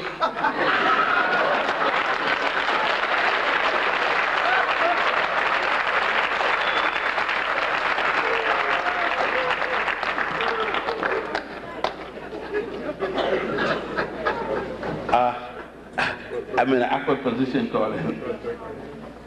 So, I would like to know when in the historians we're going to move beyond 6,000 cycles, like 2000 AD and 4000 BC.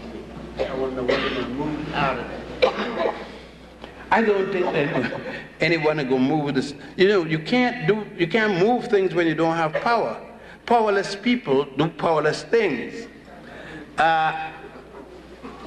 You see, we are bound in certain things. We're going to pray. We're not going to kill nobody who kill us. These are the things that we are, until we have changed our quote-unquote modus operandi, until we get to the point that we could kill, until we get to the point that we could say, to hell with what you're saying, I don't believe it. Until we could say to the white man, your culture is not something I'm going to deal with.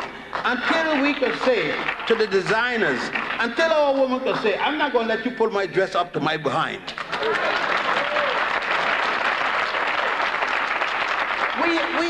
We have to be able to say that styles, that's this, that all them stupidness don't govern me. We have to, we can't say we're going to be an African people, yet do everything that they tell us do. And until that time, we're not going to change anything. Yes. Yes, Dr. Ben, I want to describe a scene that I saw in the book of Dead maybe about 7 years ago. In this scene, I understood everything but two parts of it. It's called a siren grammar. And the scribe anew, who understand, comes from a generation of 6 priests, is taking his wife in the underground. And I'm sorry, in the underworld. Yeah. She's been dead. She preceded him in death and she has a mirror in her hand. Yeah. His heart is weighed on the scale of the eye, and he has passed that judgment. Saul is recording the scene, or writing it down. And after that, he kneels down, and his head turns white. His machine in front of him also seems to be on fire. That's the only part I can't really understand. Well, number one, of course you know you're dealing with theosophy, belief system. Number one, as they continue, I guess you saw that in the papyrus of Annie. You will notice that as they go closer to the judgment, to meet Osiris, the body becomes whiter, the clothing becomes whiter. It lightens, from the bottom up, it gets less brown until it gets white, because white is the color of the Dead Sea. When they get to Osiris, he's going to have a green face because it's resurrection, new life. Now, symbolism is the point, but what you're talking about is if he passed, when he passed, the weighing of the heart against the feather of truth. There's a heart, a symbolic heart, and there's a feather. That Amut, the animal that's going to devour the heart. When he passes, it doesn't devour the heart. Therefore, since he now has his heart, he has blood to continue. If he had not passed, Amut would devour the heart. So they show symbolically, they have to show a different coloration. Just for, in other words, it's part of it is symbolic, and they use color to demonstrate so that you can see the transformation of things going on. Because after that, he then is, after that, he's going to meet Ma'at. He has to still meet Ma'at. The weighing of the heart is with Ma'at. I understand. Now, why is White Tutu carrying a mirror? And in this scene, above Osiris... Because she's seen her image. Okay. All right, now, above Osiris, they have the upside down effect with the wings, with the balance. I couldn't understand the... That's Kepra. Okay. Kepra. Sister over here. Dr. Ben, could you enlighten me about the story of Queen of Sheba and Solomon, and the second part is Haile Selassie, the last heir or the last member of the Kedah and Solomon's family, or bloodline? Wow. Well, first of all, let me put it in proper perspective. Makeda was not the Queen of Sheba. She was the Queen of Aksum, or Ethiopia, and the Empress of Sheba. She was Queen of Ethiopia and conquered Sheba. Sheba is on the Arabian coast, Ethiopia is on the African coast. When a queen conquer another queen or kings, she become an empress. So she was the empire. Sheba had become a part of the empire. I just want to clear that up. Now, the question with her and Solomon relates to Songs of Solomon, chapter 1. The most specific part of that is verses 1 to whatever it is till you get to chapter 2. This myth that once Makeda went up to Solomon, in this communication that went on between them, there came a time when she mated with Solomon. He was wise and she took all the money he had, a little bit of change, because her bodyguard was bigger than his whole army, and he was so wise, and she went to him with a little goat pasture country called Israel, as against this monstrous empire that she had.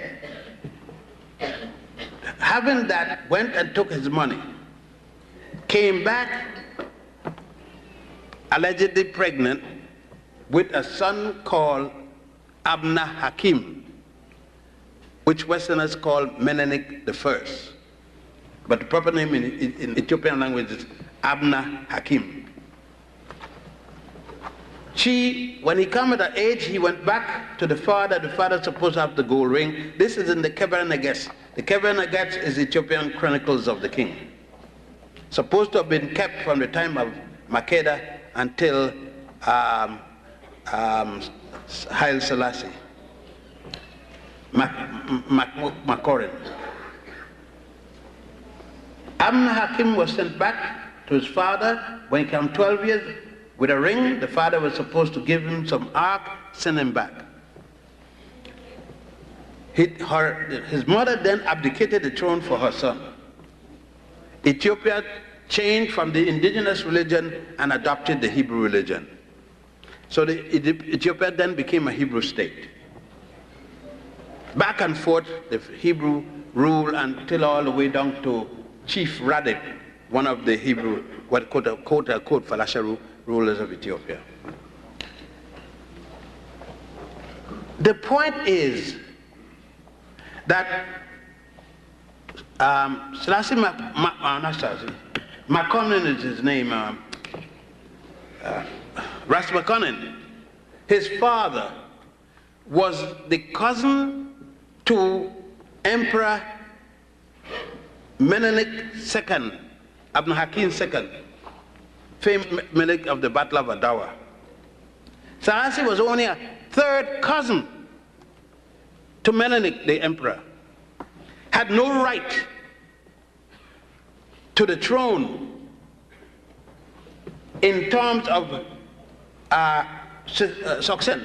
There were about 8 people before him to take that throne.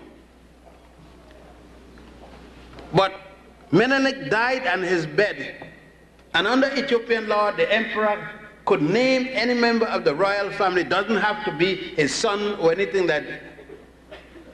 His daughter Zadito was supposed to be the heir and succession in terms of order.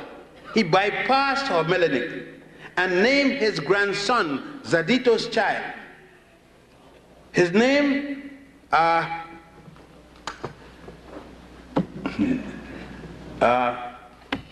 Lidjasu, Lidj, one name Yasu.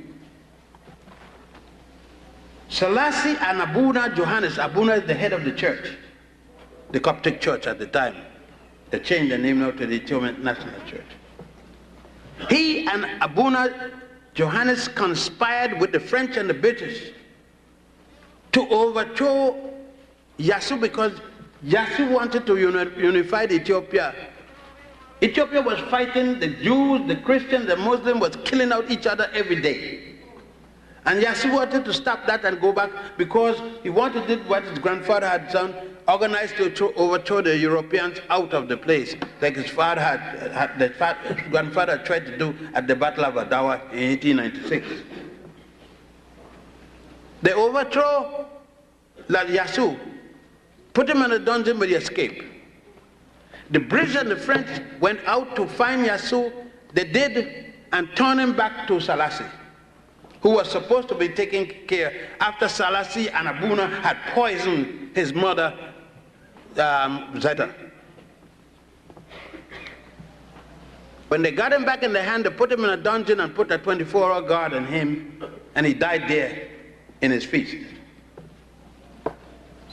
Selassie then took over, he and Abuna Johannes, and in 1900, that's to 1924, and in 1927 they usurped the throne, naming Selassie as the emperor.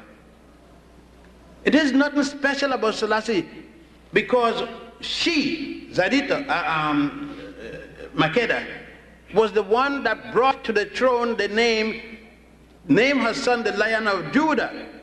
All emperors of Ethiopia from that time carried the name Lion of Judah. It wasn't a big deal. He just carried the name that others were carrying. Now as to legitimacy, he had no legitimacy. He took the throne by killing both Zadita and her son, the Jasu. As a matter of fact, that's why I am in the West. My father was working for the Jasu in Brazil as the consul general. In 1924, we were sent there. Shortly after we went there is when the first overthrow came. And then if anybody that was called back home working for the Jasu was hanged.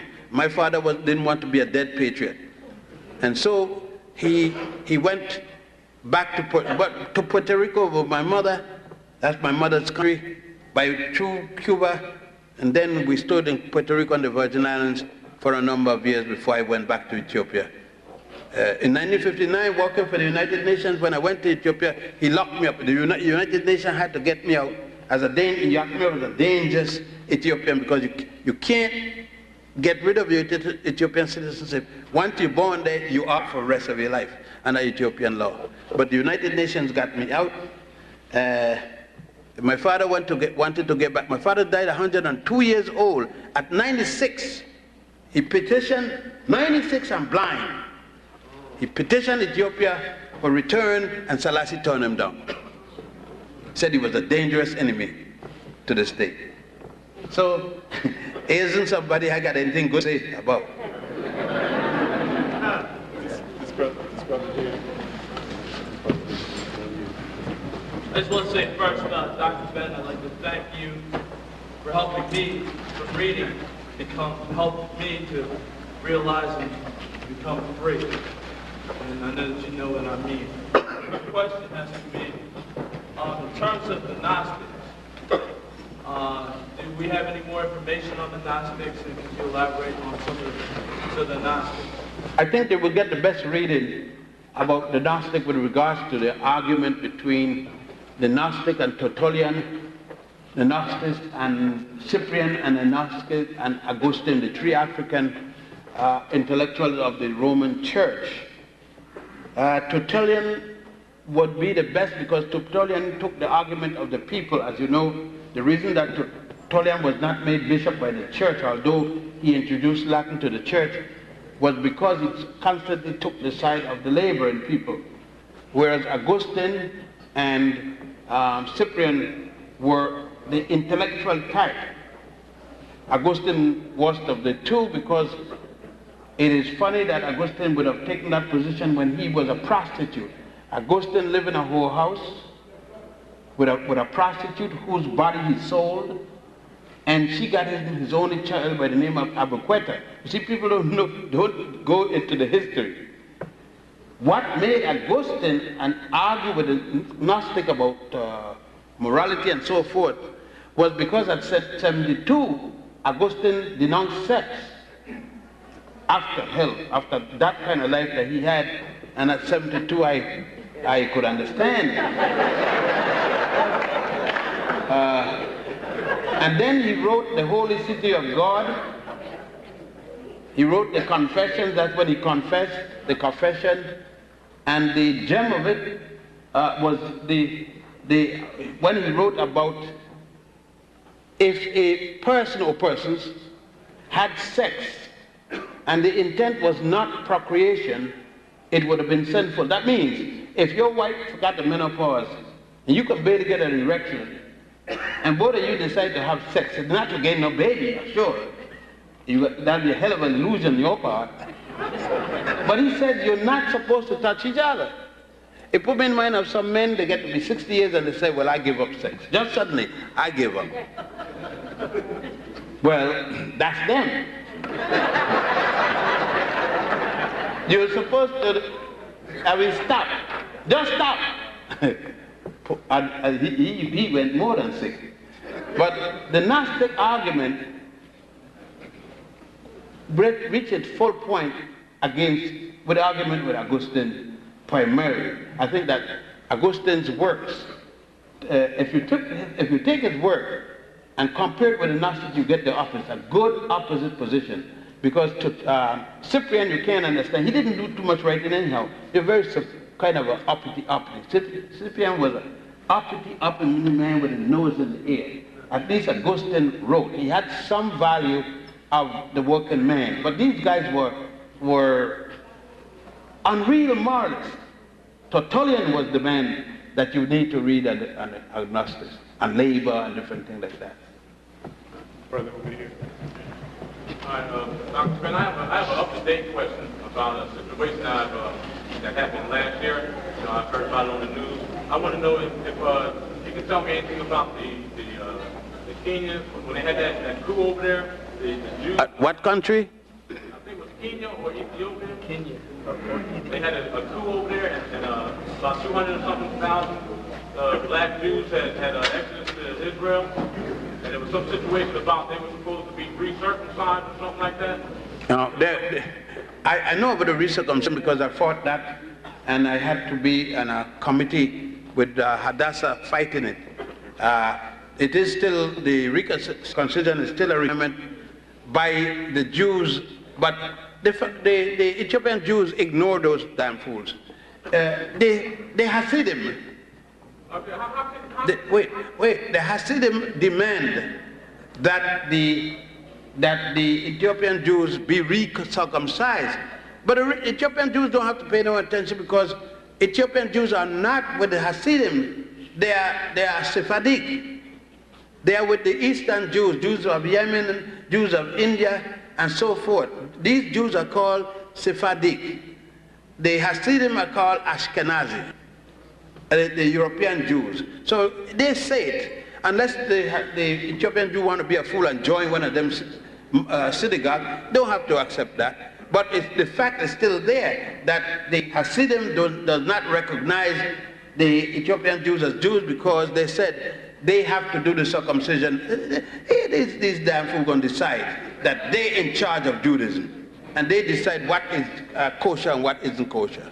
Well, how can you be recircumcised? That's not what You recircumcised, but there's somebody taking a pin and sticking your penis and drawing some blood. This brother here. Dr. Ben, Yeah. earlier you spoke about how big nation religions had plagiarized the Egyptian theology, and you told the sister that Moses was fictitious. It's what? Moses did not exist, or there's In Egypt. In Egypt, in the writings of Egypt. And I would like to know, how does that stand with the major religions, and how does that apply to the 400-year-old prophecy? But a prophecy is a statement that somebody made. I mean, I could make a prophecy right now. If somebody will follow it and you won't. So that's what it was. A prophecy is only as good as the people who are going to follow it. It means nothing for the people who aren't going to follow it. And the Torah is only good for those who are going to follow it. For instance, there is no record at all anywhere in Egypt or anywhere else from Egypt, in no papyrus and in no pyramid and no stela and no obelisk. Anything you could talk of, no record at all anywhere in Egypt or any material belonging to Egypt with any Moses mentioned. There is no record of Joseph. There is no record of Abraham. These are mythological and allegorical characters. Every religion got characters of allegory. Every religion. They only value the Judaism, Christianity, and Islam. Yes, sir. This brother here, and the brother back there. Good evening, Dr. Ben. Dr. Ben, the question is, How do you feel about works and writing Gerald Massey? Genesis 1 and 2. Massey was a renowned atheist. And Massey used the Egyptian writings and praised it, not that he supported it, but he used it to fight Judaism, Christianity, and Islam, and he used to show that this, of course he used the facts, and the correct facts, but he didn't particularly was proud of it. He used it because it benefited him to prove atheism. So I don't have no respect for Matthew, but thank heavens he did write something to prove his point as an atheist. This brother back there, and this brother here, this brother, and that's sister. Stand up. All right. Good evening, Dr. Ben. The question I would like to ask is in terms of our development as students. One of the mistakes that I see that we make, specifically in terms of me as I was developing, is that we tend to get stuck in two different areas. The first is the present time. Those of us who say we got to do something now, we got to do it and ignore history, and those of us who get stuck in the history of ancient times where we want to be kings and queens again, but not deal with reality. How do we strike a balance?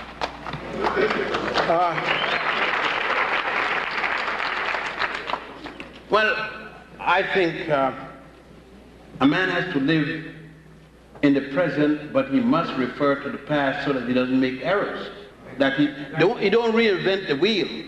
For instance, a man who spends all his time reading but forget to support his wife and child, or his woman and child, is a jackass. You have to deal with your realism. The realism, you must eat, you must be housed, and you must clothe yourself. You must equally see to it that those connected with you get those kind of benefits. That's your realism. Your realism is also, in order to make it possible that you can do those things, you must know what the past is, what you're dealing with, both past and future, past and present, and to be able to direct to some degree what the future will be. So then a man must look at all things. He can't just look at one and ignore the other. I can't tell you no better than that, because I will have to have specific cases. But in generality, a man must look at the past, he must look at the present, so that he can predict or determine to some extent the future.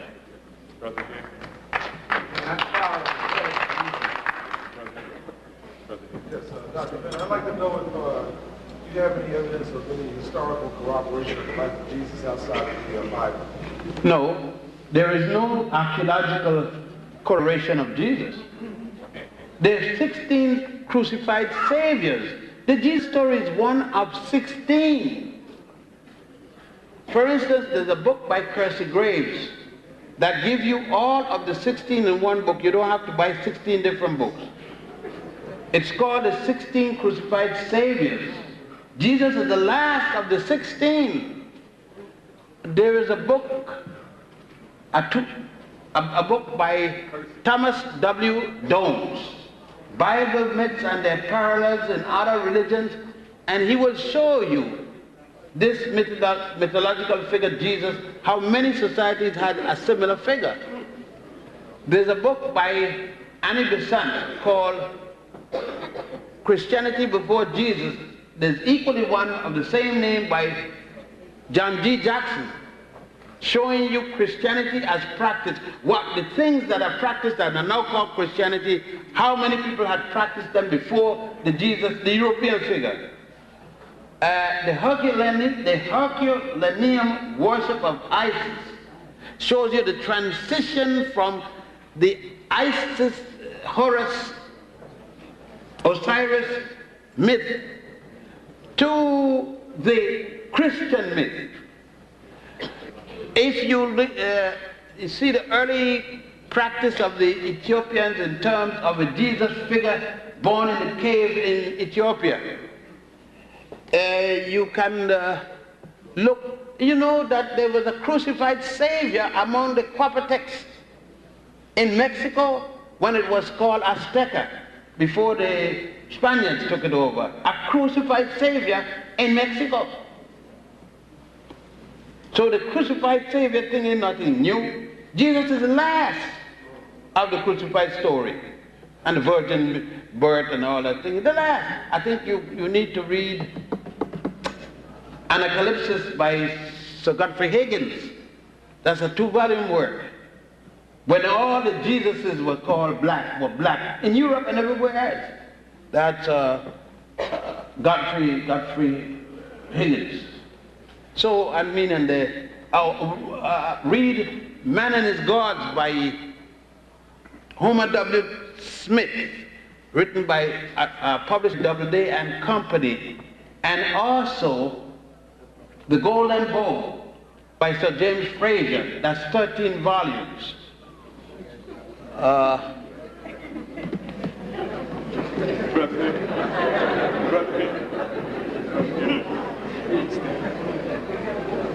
Yeah.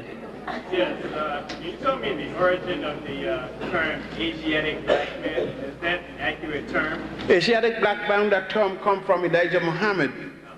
But people forget that the same Elijah Muhammad operated at 128th Street on 8th Avenue as Motmot.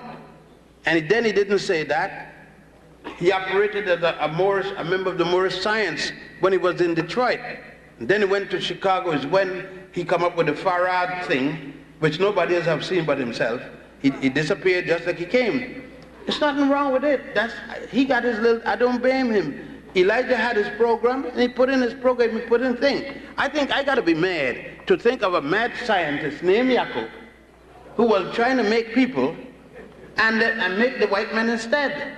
You know, let me put you. I don't have to be as mentally ill as a white man to not like him. I don't have to adopt the Protocols of Zion, that stupid book by Henry Ford, because Van Rothschild refused to loan Henry Ford money to mass produce his cars. Did turn him down, and he got so and wrote this book about the Jews. I don't have to go as stupid as Henry Ford was. I got enough genuine things that Jews wrote and Jews did, including the role in the slave trade, the white Jews, to deal with them on the basis that I don't have to be just as stupid as them in order to look like a jackass and then disqualify myself.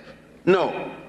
That's why I said, they could call me controversial, but the point is to shake my facts. I'd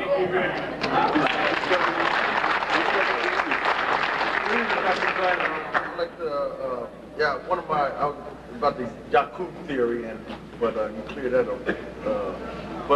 I'd like to know, you followed the history, resentment, I wonder, towards, that the white people have towards us. Was that out of example of the resentment maybe that we had towards you?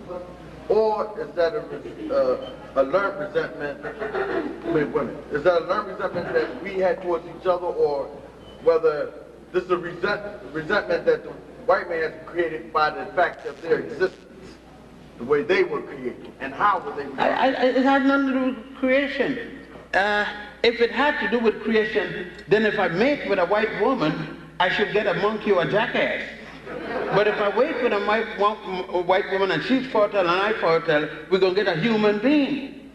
My problem with people isn't that they weren't made or from a human being or human stock and all that kind of nonsense. That is not my problem. My problem is social-political. I am not going to marry a white woman under no way thing. But it has nothing to do with the fact that she's inferior to me. No, I'm not that stupid. If she was inferior, then she couldn't get a child if we mate. I ain't gonna mate with her to prove it because I see it's done already. But it doesn't go to that. I am not going to see a little white kid come here and hungry and don't give him some food in peacetime. Bob blow his brains out tomorrow. If there's a war on, you know what I mean? If there's a war on, I kill all of them. Even the dead one I'll kill. You see? But then there's a war. But there's nothing inferior about white people, and this is nonsense. Because if the same stupidness, mine is socio-political. They don't know to behave. And that is a cultural thing that developed probably, as Professor Clark said, that Europe had nothing to eat. Digging in the ice is hell of a thing when you got to dig in the ice for one little fish. And you got a family to feed. And then you go against people that got vegetation all over the place, lying down on a tree, get up, eat a fruit, lay down on the fruit. You know what I mean? You got to understand. But as to the European being inferior and the this and that, that's nonsense. Don't engage in nonsense. Don't be as stupid as the guy who's attacking you. You got to be intelligent enough to ignore his stupidity and deal. That's why the editor answered him. The editors are stuck now. They had been saying for the umpteenth thing, all kind of things. Now the facts are here. They can't, you notice all the time they condemn Jeffries. They have not said what he said wrong.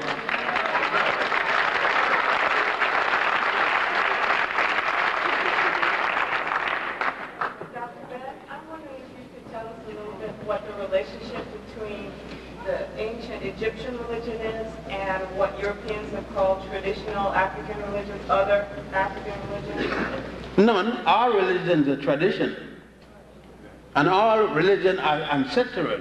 Jesus is dead, isn't he? He's an ancestor. You see, we use semantics to please ourselves and forgetting that other people do something. An ancestor is anyone that's dead, who we revere. Jesus is dead, Moses is dead, Abraham is dead. And all these characters that I named, people worship or revere them. And why can't Africans of any group, whether it be in Egypt or in Central Africa, revere their past tradition? Don't we go to the church and have communion? Isn't that tradition? Don't we have what they call a cannibal service in church? Eat. This is my body. Drink. This is my blood. Isn't that a cannibalistic service? It gets worse. Look at the transition. Wash me in your blood, O Lord, and I shall be whiter than snow. Whiter than snow. Now it is a damn shame. Black as I am, wash me in red blood, and my blackness will turn white. Now that somebody don't know chemistry, there's some damn fool need to learn chemistry. You know where you go put black and red together and it turn white? Even the devil can't do that.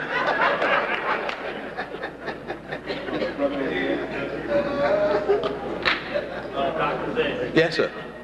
Do you agree with Dr. Francis Cress-Welsing and Dr. Leonard Jeffries that white people are albino mutants?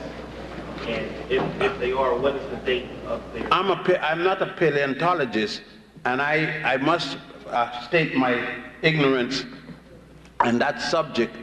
I respect Dr. Welsing and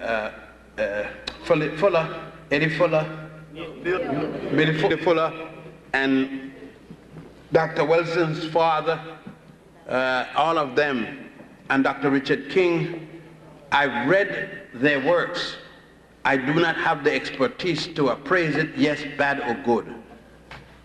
You need somebody who is a paleontologist or deals area to say whether or not their work is right or wrong. I think that in certain works I can only say it's interesting because I don't have the capacity to say it's good or bad. Well, why do they not have any pigmentation? I told you, I am not a paleontologist. And I don't know.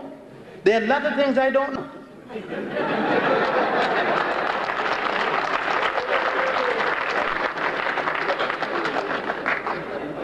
Dr. Ben, isn't it true that the Roman Caesars were educated in Egypt and the Greek philosophers in the Sudan? Wait, the Roman what? The Roman Caesars.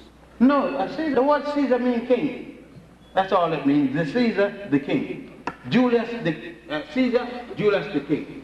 All right. No, I don't know of one king that came to Egypt for his education. I know Romans that came to Egypt for his education, but not necessarily any of the Caesars, including the three African Caesars, Honorius, Septimus Severus, and Caracalla.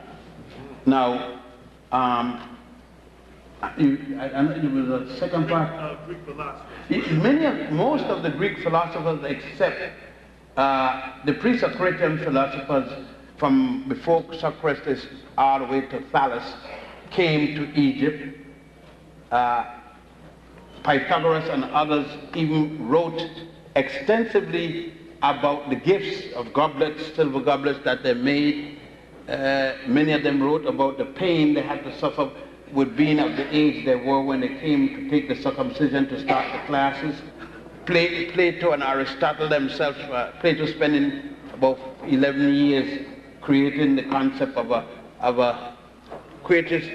Socrates was the creation of Plato, the contemporary of Socrates, and Eusebius and other chronologists stated that Socrates is a problem because there's no contemporary for him. So yes, most of them came. I think the best person on that subject to read would be Dr. James, George G.M. James, my elder colleague, his works on it, especially Stone Legacy. Sister here. My question is in reference to the account of Moses. You referred to that as The what? The account of Moses. The account of Moses. And yeah, you referred to that as a myth. And my question is in two parts. If that is a myth, what purpose do myths serve in our lives today? Pacification. Okay, and two, do you feel that we are creating myths for our children, for I don't know what myth. To pass on to our children? Well, I don't know what you're referring to say it's a myth. Well, recently I attended a writing conference, and one of the questions that was brought up was the fact that we as African Americans are passing on to our children myths, such as stories that they can relate to and find strength in. No, you got to give me a specific. That's a generality. Give me a specific, because then I got to know what you call a myth. Maybe we are, or maybe we do not. If you give me a specific, I may say yes or no. But then you just give me the conclusion that we pass in myths. I got to know, for example. I.e. the myth. Martin Luther King and his struggle and what he did for black people. How do we translate that in? Is it possible to translate that into a myth? Oh, yes. Should we? If we say, for instance, that we say that when King was here, he was so great that nothing could hit him. Even if somebody fired a bullet at him, it would not touch him. It would just glide off. That's a myth. I don't know anybody. I know his wife ain't gonna pass that myth, because she ain't got the man in the night. She know that there's no myth. He ain't there. And she wished that myth was true, because she'd have getting tightened up, you know what I mean? I don't think there may be possibilities of myths, but there can't be that strong. Eventually there may be myths coming out of King, because the older revered ones are lost, the more myths come about. Eventually there will be that King never did anything wrong. We got a certain thing about King is when what the fellow name said that King had that woman in a hotel here in Philadelphia, by the way. Philadelphia is a very noted town. A lot of people got angry. Why not? Why couldn't King have a little bit of tail in Philadelphia? There's nothing wrong with that. Most Baptist ministers get a little extra. And I don't think that the members was mad. If that would keep the thing straight, Get it, you know, a brother needs to get his brain straight. And if them cobwebs could be, if the sister was willing to give him a contribution, why not? I don't think nobody paid any attention about that. White people is all mad because he got a little bit. But what the guy named King, at least King was a man. What the guy name was peeping. He went to look, he peeped. He didn't do that, he just peeped. Now, I think King was more of a man that get a little bit than to peep.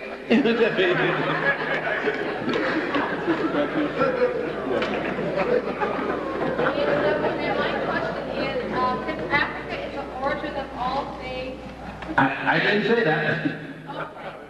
From what I'm just trying to get clear in my mind is the origin of race. I'm trying to study race. And could you elaborate a little bit of origins for me, like from Egyptian perspective, Egypt? I don't understand Egypt, China. I'm trying to get, could you recommend someone, as being the African people, could you explain to me how the transition came about and the approximate time when we have a record of when the race first started? We don't have a record of when race first started. When it comes to race, sister, you talk about myths, allegories, and all kind of things. This is the way I put it, and see if you agree with me or disagree. I don't know myself. Now, this is how I deal safely. I say, the oldest known, hear that word I just put there? The oldest known human fossil today is Denknesh. Denknesh is called by Westerners Lucy. She is dated, body, the bone is 3.2 million years old. The oldest male human fossil known is Zinsanthropus poeti, dated at 1.7 million years old. Remember I said? No. Now, suppose in the morning they dig up one older than that. I'm not wrong. I said the oldest known as of this moment. So that's the only thing you could be correct on, sister, is the oldest known date. No one knows who is the oldest or who is the first. We don't know. They call so-called missing link. Nobody knows. Anybody tell you who's the oldest? He is out his bird and she's out their bird. If they knew that much, you think they'll be here talking about they'll have been out there writing all kind of books. They'll have been out there selling all kind of dirt. Nobody knows who's the oldest. It is racist to be racist to say that you know who's the oldest. And it is a guy that got, anybody needs that, doesn't have no strength in his own race. He's begging the point. He's begging the question. I don't need it. And you don't need it. This brother here. Dr. Ben. Yes, sir. Tonight you spoke about spirituality and religion. Can you differentiate between what spirituality is? Yes, spirituality is the belief in, the practice, the doing of. Religion is the organization around which spirituality is used. Religion is a business.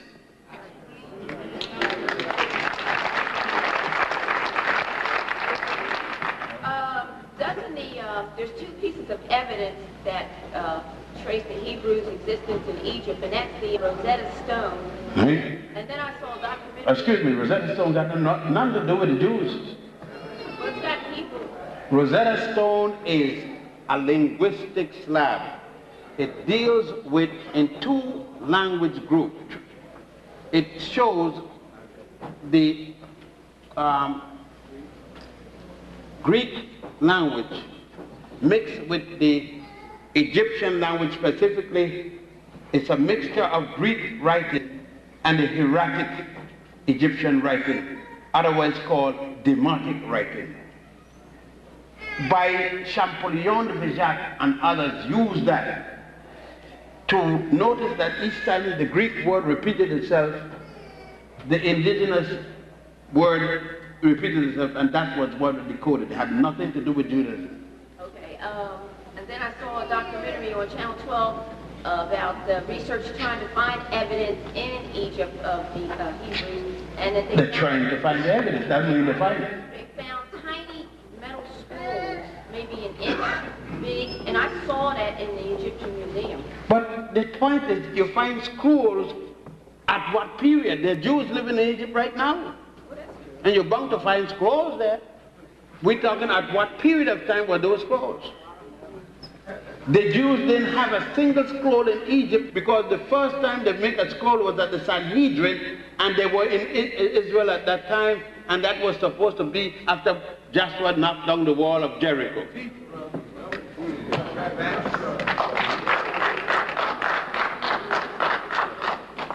Good evening, Dr. Ben.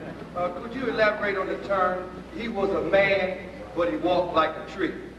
Yes, that's a Christian terminology. It meant a tree walks in this manner. When the wind blows, the tree goes like this, but it goes no place.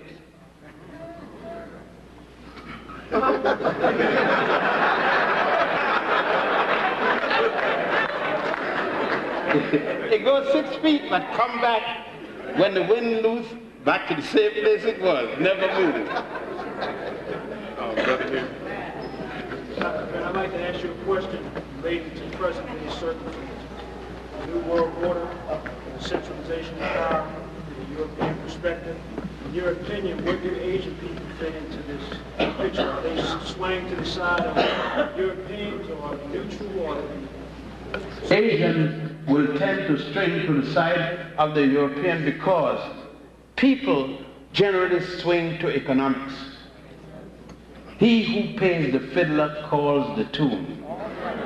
And until we realize that, you see, we get this nonsense affiliation because we're the same religion, affiliation because we dance the same way, and all this kind of nonsense.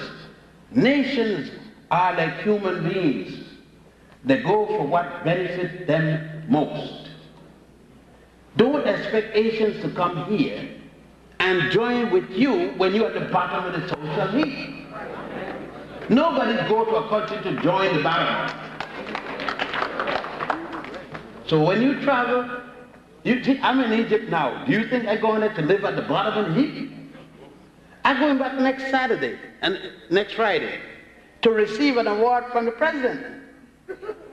They were going to jail me last year. Last year they charged me with treason and all kind of things. This year the president is going to give me an award. You see, they find they think that no, they said they were wrong and they were not wrong, and now I brought so many tourists. They don't want me to stop bringing tourists, so they're going to give me an award now. But last year they almost killed me. You think it's because this president suddenly loved me? No. He know it wasn't worth killing me, and he want to make sure that I bring some more money again. But, you know, you think I got going there to Egypt to go and look and said, no, I want to be the poorest guy sleeping on the street because I love people. Like hell. I love poor people, but I can help poor people with $1 in my pocket. I can't help them with no money. So I got to be in a position to get the money to transfer it to them. So we got this love business and this romantic love. You know what I tell my daughter? If I see you come here with a broke guy talking about you're going to marry him, I'm going to bust you behind. What can a broke man do for you? You broke, he broke. You're going to starve to death. So you come here, tell me, Daddy, I am in love with this fellow. He got a good job, he got some money in the bank, then you could love.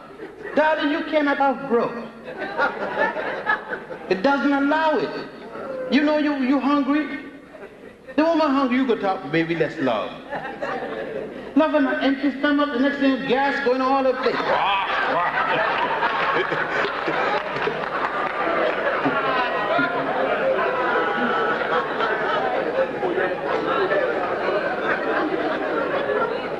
Dr. Ben? Before you ask your question, this will be the last question. After that, we'll have the drawing, and I think that's it. Dr. Ben, I'd like to know how I can get the list of books and where I can get them one by one, because I can't buy them all the time, they're all together. Well, You have 30, right? I have 34. That's the last list. I just had a book came out yesterday. I don't have a copy of it. It came out yesterday, and Dr. Lewis went and picked it up, and I left New York too early this morning to get a copy. I was trying to get a copy to read. You know, your book is quite different when it comes out and when you write it. So, they have a partial list here. The new book will have everyone listed, because what I do in each book, the last book comes out have the listing of the book that preceded and all the others. Now what I'm going to do is to try to find a way to put like an asterisk or something, books in print. Right now I think we got, of the 34 books print done, I think we got 11 in print. We got 2 at the press, new books, and we got about 1 or 2 being reprinted. So, What is your new book called? the new book is Nubia, Mother of Egypt. Results here in the city? Yeah, every place. I think they made 1,000 or 5,000.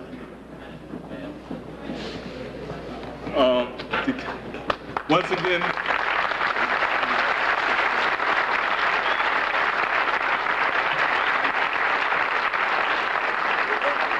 I have to make a statement. The brother wanted to ask Dr. Ben a question after he asked it one, but I think I'm going to just phrase it in a statement based off of what was said today.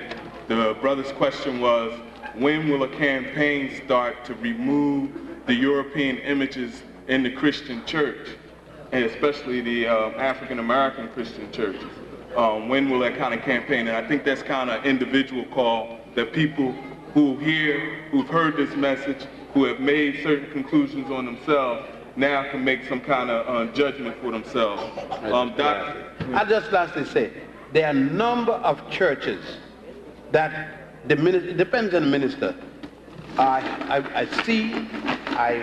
go to churches and we see some take the pictures out altogether, or any symbols, some use brown or black, and for instance, there's a very conservative, I don't need to call name, big Baptist church in New York, very large, about one of the big, they got about 13,000 members. They have to have 3 services on Sundays in the morning.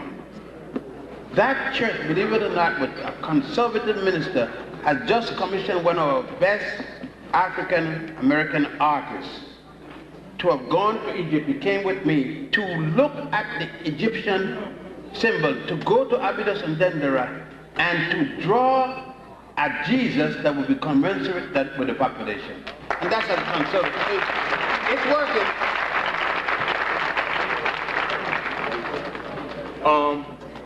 I want this.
You may die and find out that God is a woman from Puerto Rico drinking green whiskey. Now you're in trouble. You're in a lot of trouble. Now, if we could only understand then that whatever you believe is just that, a belief. I hope you're correct, and I wish you good luck. You will know when you croak. That will not be a belief after then. If there is a hereafter, you will know. If there isn't a hereafter, you have wasted time. So, all right. So, if we could understand ourselves before I even get into the meat of the thing, we will not be in any trouble. It's appropriate that we should be in a place such as this, because we've just left the hall out there, downstairs, and of course there's another hall upstairs.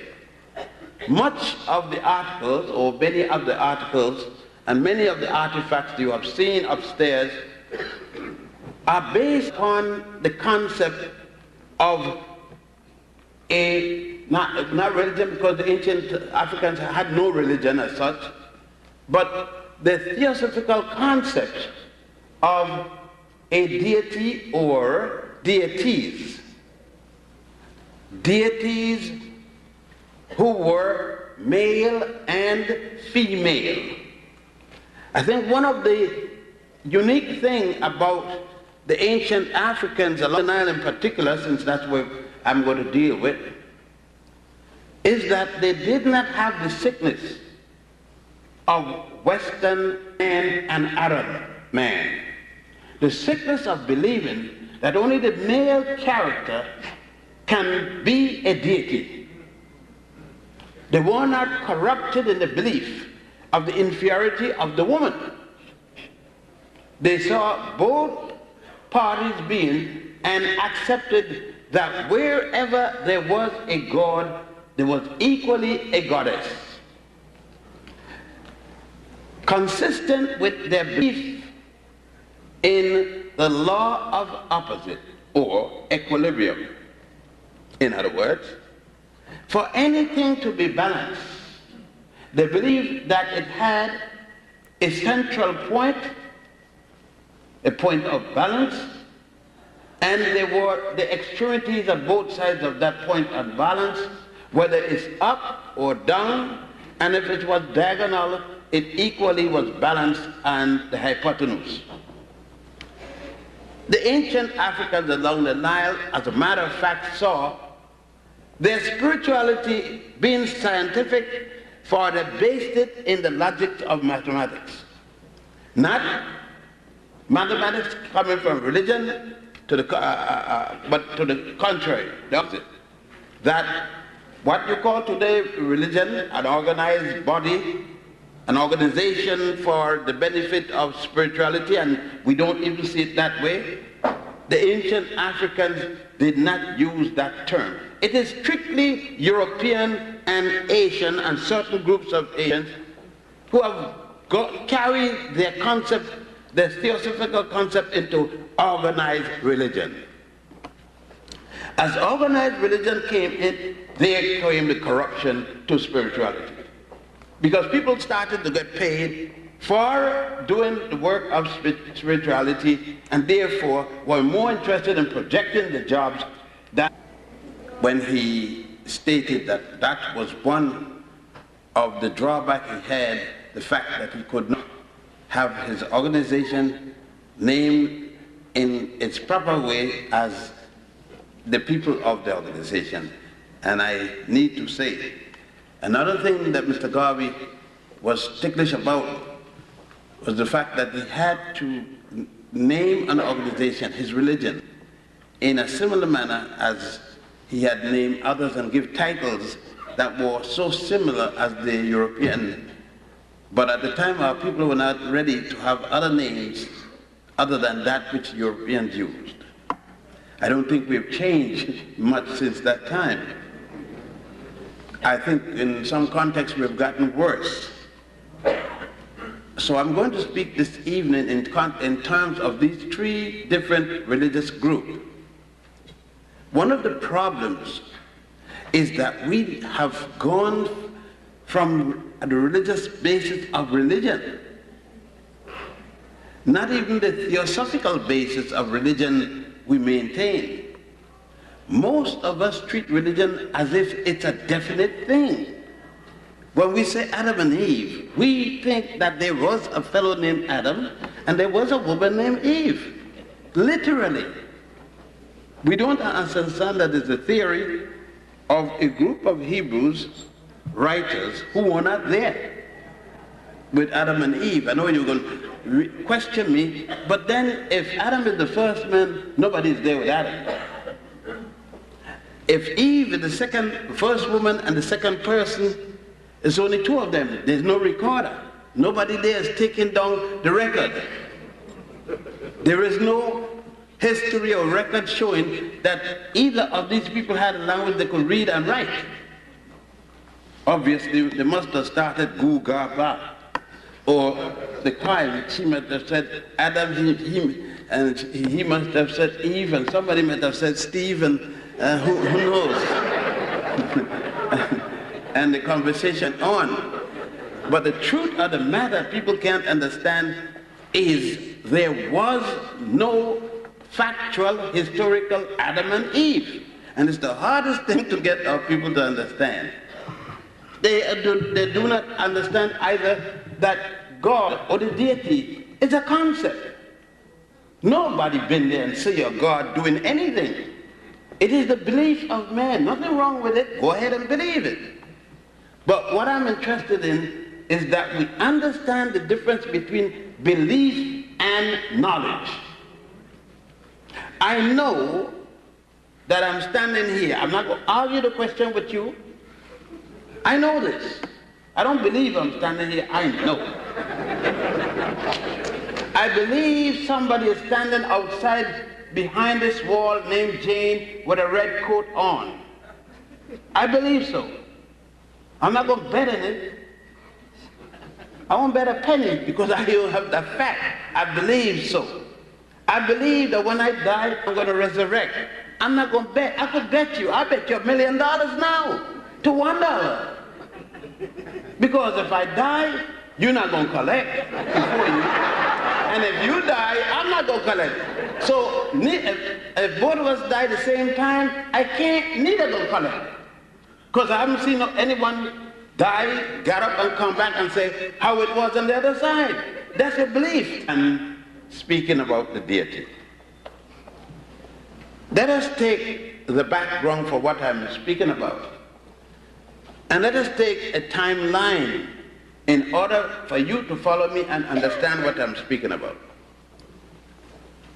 Based upon available records to us, and since I have no contact with outer space, with angels or gods or goddesses, and I have no Ouija board that I deal with, or tarot cards or tea leaves or anything like that. Believe me, I don't deal with anything like that. I'm lost when it comes to anything like that. I must deal with documents of the past. My records, and when I speak to you, it is because I have gone to Egypt, to Israel, to India, to you name it, wherever they got it. And I've gone to see for myself. Because going into libraries and museums are not enough for me. I am an inquisitive person. I go, and when that's not enough, I start digging. I get pick and shovel and get others with me to dig and find that which may have been buried over thousands of years. To find the truth. To me, there is no truth that's permanent. Truth today may be changed tomorrow. What is right today may be proven wrong tomorrow. Therefore, anything today, I am open for change tomorrow. In such, then, let us take the oldest to the youngest in terms of documentation of what I've been speaking about. Basically, I will be speaking about the religiosity or the form of religiosity that came down the Nile, not gone up the Nile.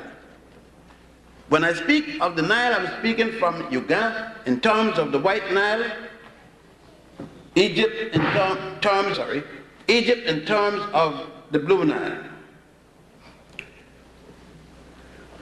The spirituality that I'm going to speak about comes from the people from what would be today northeast Zaire, ancient Manicongo.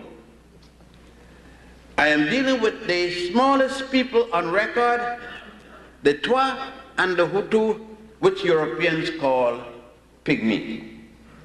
Along with those people, those who migrated from the area, Grimaldi that went to the most southern tip today, which was called at one time Monomotapa, and that's the name I still call it in spite of who want to call it other names today. Because if it was good enough for the ancient Africans in terms of this, the name of their country, Monomotapa, I still call it Monomotapa in spite of the fact that the Portuguese said that the Monomotapa was a bad man. Therefore, some Africans feel that they must change the name to suit and to satisfy the modern ones. I still call it Monomotapa. I will deal with the Grimaldi as well as the people called Khoi and Kalahari. I reject the name Bushman and Hottentot. Longer, because this time is for our elder, Dr. Ben, to present to us this evening in one of his many various topics, and that is African origins of the world's major Western religions, Judaism, Christianity, and Islam. And I'd like Philadelphia to give him the spirited welcome that he's entitled to. And after the lecture, we will have questions. And after the questions, I would like people to hold up for a few minutes and let us get some announcements and some networking going on, if it's possible. So with no more further discussion, our historian and elder statesman, Dr. Yosef Ben Jochannan.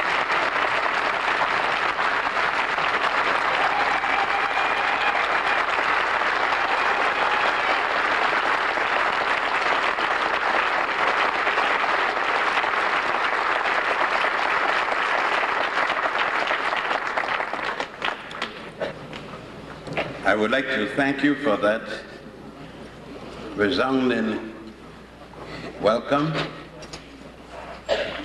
and to thank the young ladies and young men who made it possible for my coming here after quite a while to address you. When people speak of religion, but before I go into that, let me equally pay tribute to the Honorable Marcus Messiah Garvey. Brother Garvey, although doing his utmost to bring to our people the cognizance of their African heritage and to ask as many as would go and return back home, kept in mind the need for spirituality. However, he was unable to deal with it in terms of an African base, just as he was able to have people accept the term African in its entirety. When you think of the name of the organization, it will tell you the struggle the men had in Jamaica, in the Caribbean. He started an organization by the name of African Communities League. But when he came to the United States, we were not ready for the word African, though we were allegedly ready to go home. We accept ourselves being Negro, but the continent being Africa. Quite a contradiction. Mr. Garvey made the compromise because it was more important to have the organization than equivocate over the name. Of course, up to shortly before his death in London, when I visited him, like many of us, he came to lecture at Africa House. And myself, a youngster, I think I was the youngest in that house that day. There were men like Krumah, Azikwe, Awolo, Nyomboro, and names like that, most of whom are now dead. Coming from the center of Africa again, down north, down the Nile, the same set of people I will call as they have called themselves Sebenetos when they are in Egypt. Those are the people that give us the oldest documentation of theosophy anywhere in the entire world. You can bring from me anything you want theory, and Babylonia, Sumner, and any one of them. I am from Missouri when it comes to this. Show me some evidence. Show me any artifacts from Babylonia or Sumner that is more ancient than these people, and I will change my talk and apologize to everyone from now on that I was in error. Until such time, all the universities of the world, black, white, pink, green, technicolor, rainbow, could go to hell in terms of documentation. Therefore, until you bring a book of theosophy older than the book of the coming forth by day and by night, and present it to me so I can look into it, then it means that the Africans along the Nile had and have the oldest collection of spiritual works, otherwise called a Bible. The word Bible is a collection of spiritual writings. And that's all it means. It don't say a collection of facts, a collection of truth, nothing. It says a collection of spiritual writings. It could be lies, it could be the fact, it could be anything. A collection of spiritual writings. That's all it means. Thus, it means that if you went to the bathroom and you needed a piece of paper, you didn't have any other paper, use the Bible. That's all it is, a collection of writings. Buy another one. Now, that's all. You people scared to touch it. You people scared for it to fall down on the ground. So what? If it falls, so take it up and use it again. Any other book falls, you're not worried about it. Yeah, you make it. You enslave yourself. You imprison yourself with these nonsensical things. That's the first one. We can use this and find that we can put this to about 4,200 or 4,100 before the Common Era, which will put us at the first dynasty, not the first year, make sure, of Egypt or any other nation along the Nile. For it is in 4100 BC or BCE, we know that there are already revisions in this book. Why 4100? Because that is the date that Manetho did not say 4100 BC because there was no Christ when he was alive, wrong, not Jesus Christ. But if you use the time that he gave from the first dynasty up to when he lived, the 30th dynasty, if you add up the pharaohs and the amount of years served, it will come to 4100.